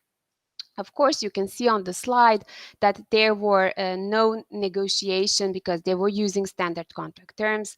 There were no pre-contractual informing, and the last example demonstrates that in many cases, consumer never received the terms and conditions of the contract. So beside these substantive, let's say, material issues, of course, there were plenty also procedural issues in the collective redress proceeding. There are many reasons to it, but maybe some of them can be attributed to the low level of knowledge when it comes to this relatively new consumer law in Croatia or EU law in general. So here on the slide, you can see in this first row of rulings, so the Supreme Court ruling from 2015, where the Supreme Court confirms the EU consistent interpretation duty also related to cases occurred before we became a member state. But just few paragraphs later, in this very same judgment, the Supreme Court denied the application denied the duty of EU consistent interpretation when it comes to transparency requirements and criteria from Kassler and Rabai case by stating that these two cases differ when it comes to factual substance, as you can see on the slide. This approach was quite criticized by European institutions. In one of its studies from 2017, the European Commission stated that Croatian courts do not see themselves as European courts, including the Supreme Court. You may have noticed so far that the focus of the case was put on these two disputed unfair contractual terms, and in particular on their transparency. So while the variable interest rate that was affecting the interest as a price was found by courts as unintelligible to anyone, not only to consumer, due to very complex terminology that was of financial nature, mathematical terms, and so on. When it comes to currency clauses, that I believe, and now we all know, it's even more complex mechanism than variable interest rates. The Supreme Court, and before Supreme Court, the High Commercial Court, stated that this currency clause is an institute that is absolutely recognized in our society, that consumer knew very well the economic and legal consequences of contracting such a term, and they basically excluded currency clauses from the unfairness test. What happened next is that the case came in front of the Constitutional Court in 2016, and the Constitutional Court reacted and intervened by stating that it is obviously that ordinary regular courts treated two disputed contractual terms differently, but because of the lack of reasoning and argumentation and why such a decision was made, the Constitutional Court established a violation of a right to a fair trial and requested that the whole proceeding should be repeated when it comes to the part of evaluation of the unfairness of the currency clause. So the case came back to the High Commercial Court, and this time we witnessed the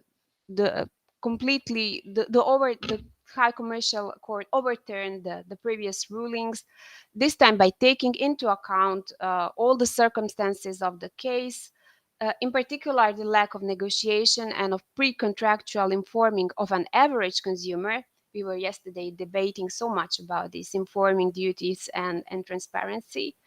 And by relying on EU consistent interpretation, this time High Commercial Court confirmed that the currency clauses are unintelligible, meaning non-transparent and consequently unfair. A year later, in 2019, you can see on these lower paragraphs, the Supreme Court also confirmed the same conclusion. And even more so, it accentuated that the banks as credit institutions actually consciously omitted to inform clients about possible risk and how the mechanism of currency clauses works.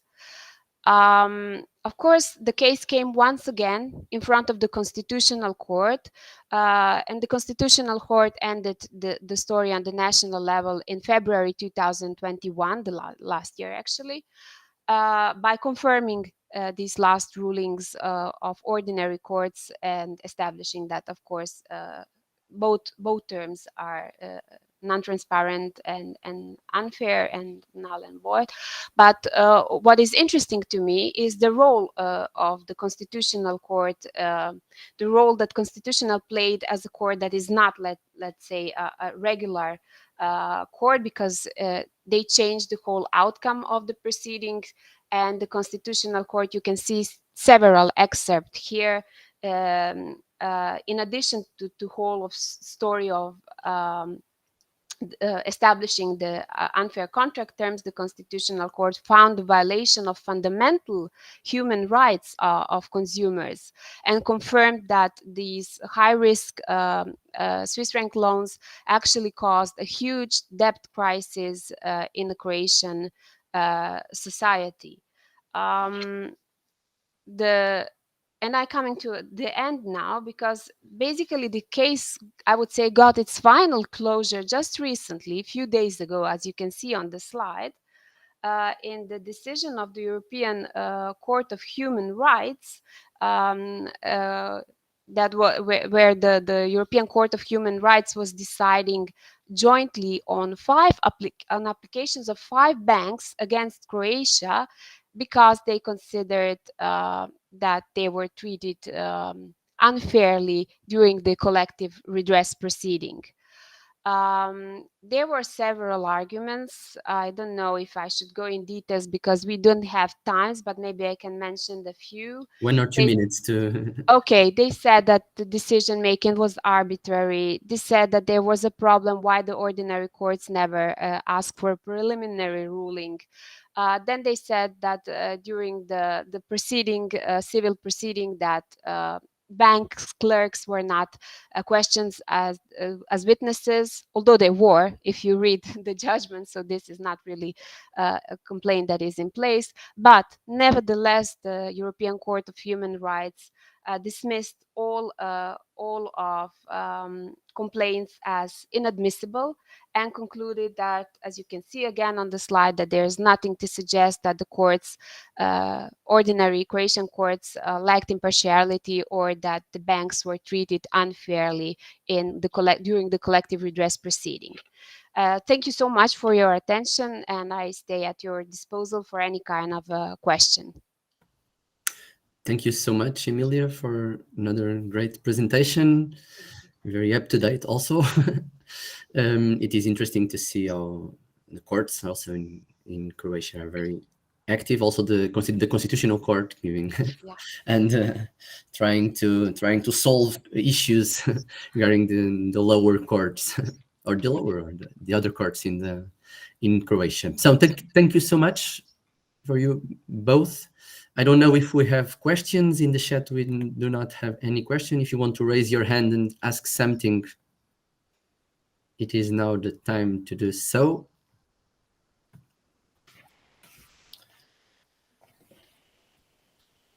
If you have no questions, I have 2 questions here prepared for you to Petra, and regarding the different criteria in order to consider that an unfair term, that the contract term is unfair.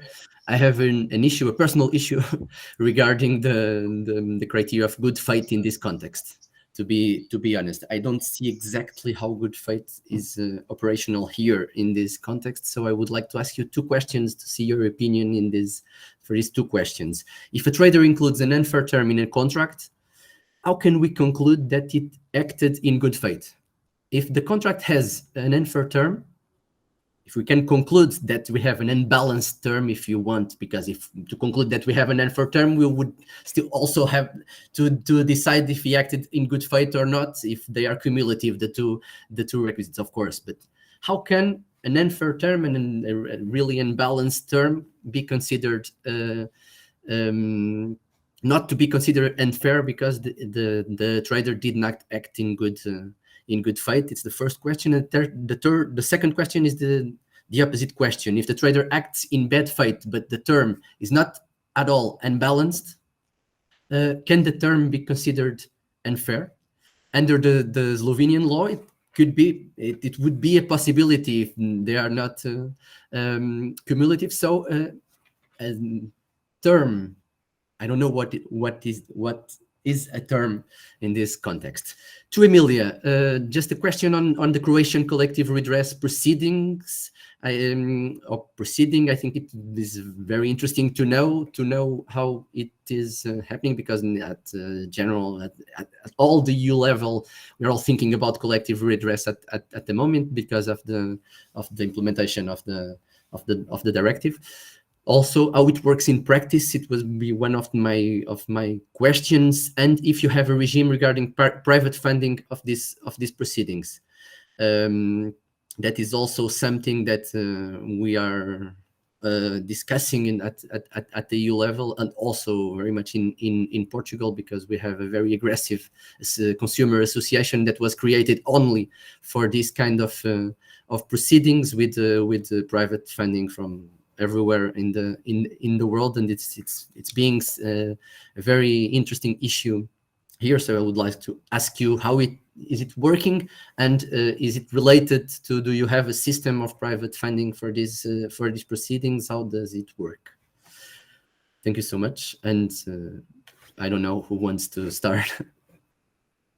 I can start. Thank you. Okay. Yeah, so this is precisely the problem, right? So here, this politically charged issue comes to the fore, I think, because inevitably pro-consumer or more lenient interpretation means pro-consumer, and more stringent than means pro-banks in these cases.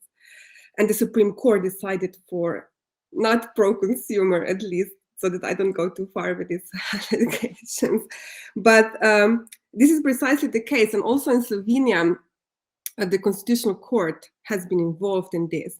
So not just yesterday's decision about this law, but earlier this year, the Constitutional Court annulled the Supreme Court decision that was against, I don't know how to say, but that wasn't pro-consumer. Let me say like that, okay? So that wasn't pro-consumer and didn't decide in the interest of consumer.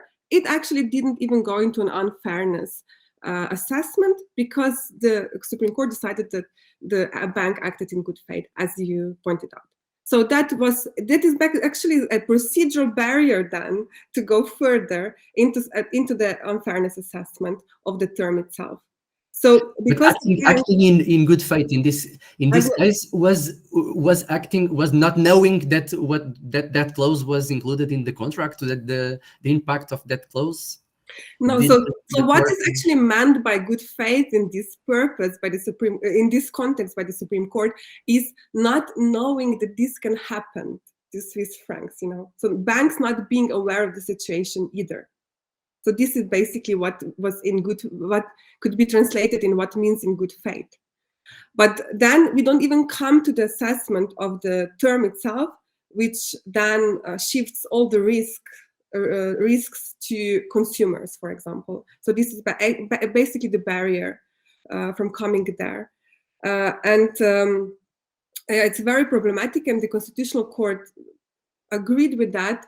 So it put an obligation to the Supreme Court and other banks that also other things should be taken into consideration when unfairness is considered. The unfairness of the terms is considered.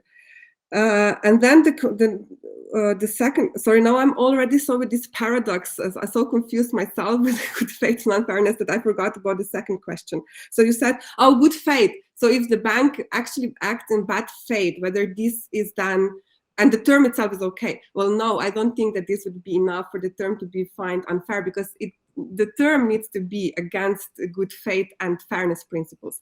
Not so how you would not apply in this case the alternative of the provision of the consumer protection. So how I know, I would need to think about it more.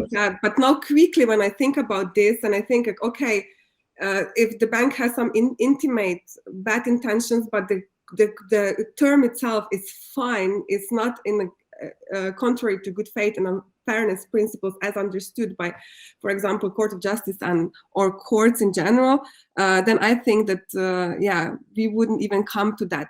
The consumer wouldn't even challenge that kind of a term, I think. I hope this. I will give the floor now to Emilia, and you can start thinking about the question here in the chat. Okay, thank you for your question. Although I'm not, let us say, proceduralist, yes, but of course I was following the whole procedure, and I know about the case, and I was also involved in the study of the European Commission when it comes to enforcement. No, we do not have this regime.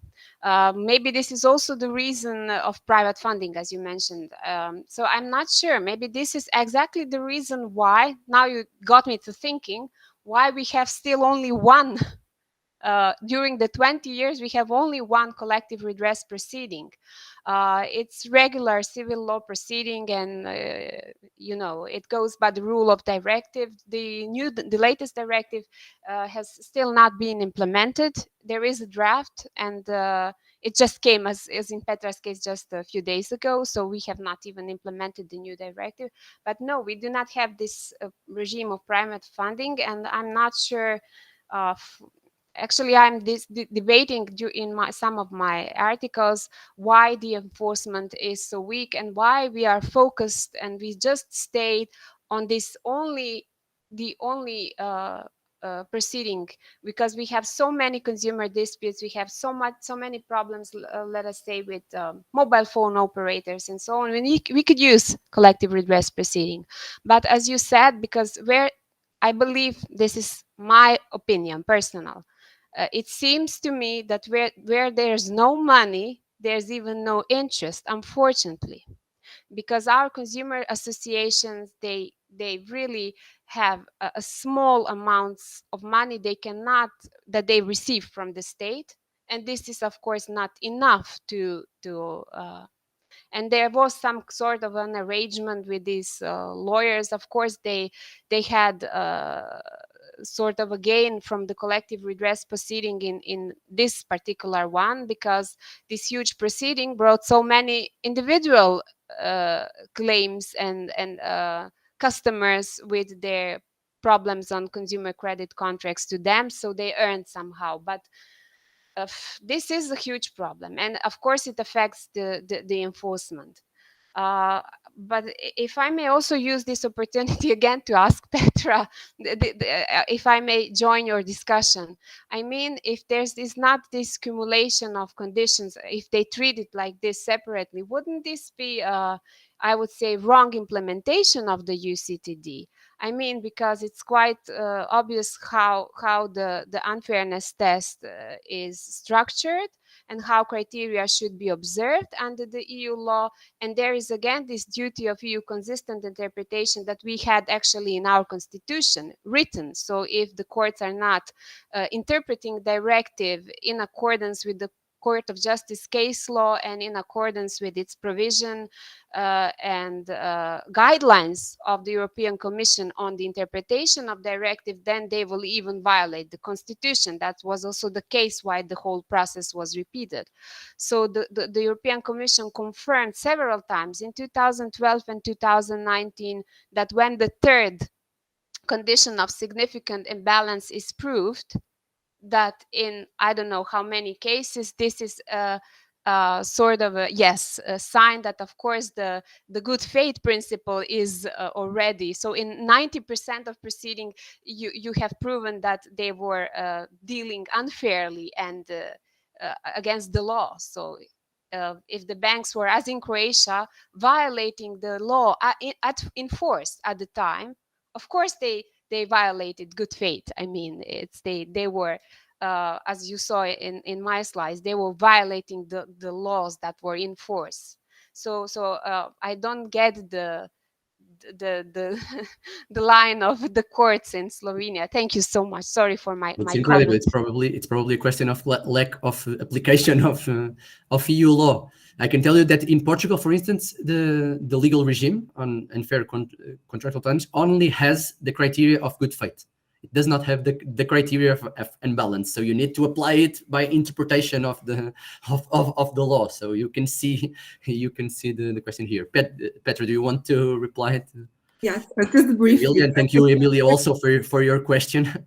You replied. Thank you very much, Emilia. As I just put here something that is actually in English for those that are interested. So this constitutional decision from January, so you can see a bit. So what should the Supreme Court actually take into account and so on. And here, yes. So it's I dare to say, because I'm dealing with this for so long now, that this is not incorrect use of EU law, but abuse of EU law. Abuse. Because as I wanted to point out, but perhaps it wasn't too obvious, that the Supreme Court is actually using wrongly the law interpretation to lower the protection, and then when it comes to substance, it just disregards that. So this the imbalance between the parties, it doesn't even go there. So it uses actually the court's case law as some procedural barrier to even go into a real material assessment of terms. So it is very problematic. Even if I again point that out, for example, that we didn't implement this exception with for the main subject matter of the contract. Our government confirmed that to the Commission. We didn't implement that. We wanted higher level of protection. I mean, government in the name of the country, but the legislator implemented. And they still say this is illogical and go and just bypass national legislation, seemingly using law interpretation, but it is not loyal to high level of consumer protection that should be the goal of this directive.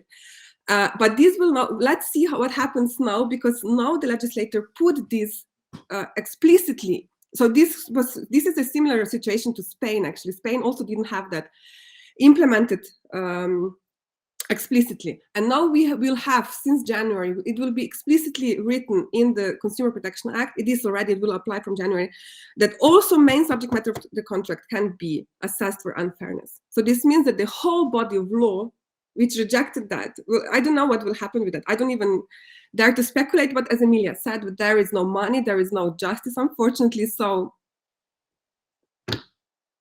it's, I guess, for lower courts to refer preliminary references and so on. So at least this Swiss franc saga is good for two things. First, that finally EU law has started to be applied more consistently in front of our courts. And secondly, to see that Act Claire is perhaps not Act Claire at all.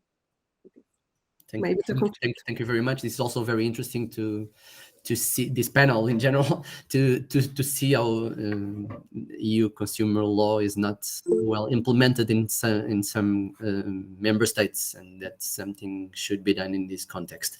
We also have a question here by Elizabeth Tialis. Thank you so much for being here. And before giving again the floor to Emilia that raised her hand, if you don't mind, I will include here the question by Elizabeth. Thank you so much for being here and for posing this question. As regards enforcement of unfair terms in a contract, would you think that there is a paradox that consumers cannot raise the unfairness of the terms of a contract themselves and without the declaration of a court? The paradox here is that the unfair terms legislation create an inner favoritism towards businesses. Do you want to? I'm not sure to whom this, I think this is maybe, the second is certainly for Petra, I think. The but first if you one, have something, if you want to say something, yeah, maybe I can just, yeah, I can just comment when it comes to the enforcement. I mean, again, EU consistent interpretation, so it was quite clear from the Oceano, yeah, and the consistent and the settled Court of Justice case law that the consumer should not waive, yeah, with the flag and recognized unfair contract terms that the courts need to watch on their own motion. Although, of course, I also criticize the Court of Justice because in the Lindner case 20 years after, when it comes to consumer credits, then I understand the point, but the Court of Justice raised an ultra petita and stated that the courts should not go beyond the claim of consumers, so just check those terms that they invoked. What is completely opposite with the Oceano, but let's see. Yeah, the court is sometimes also changing with the flow, and in Oceano we had the problem with encyclopedias, and in Lindner we had loans. So it's quite a different case, although we should not look, of course, at the facts, but the interpretation of Article 6 and of UCTD and its effectiveness.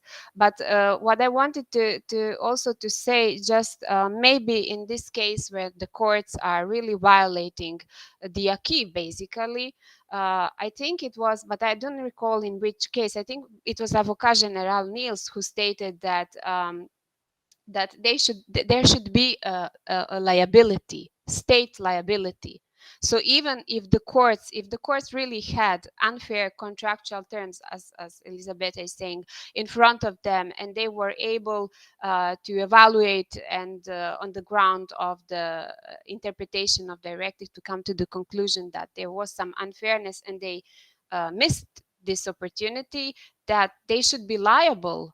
They should be liable if the individual suffered a damage due to their wrong decision, because the courts are state, the courts are eminence of the state. So nobody is thinking if there would be higher level of responsibility, sort of another regime of state liability, and then maybe we would have more effective enforcement, because so far when there's no responsibility, there is no effective enforcement. Thank you. Thank you so much. Petra, do you want to add something? I would just like to add that I very much agree with that, with what Emilia said. Thank you so much. Thank you so much to both of you. It was really interesting and it was really great to meet you this morning.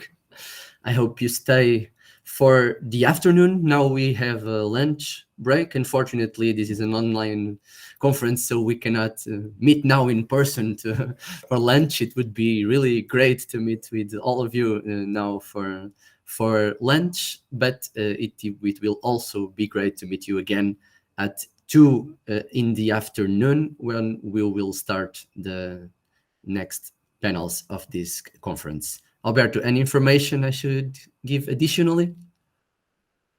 No, you said perfectly everything. Thank you so much. So see you all at 2.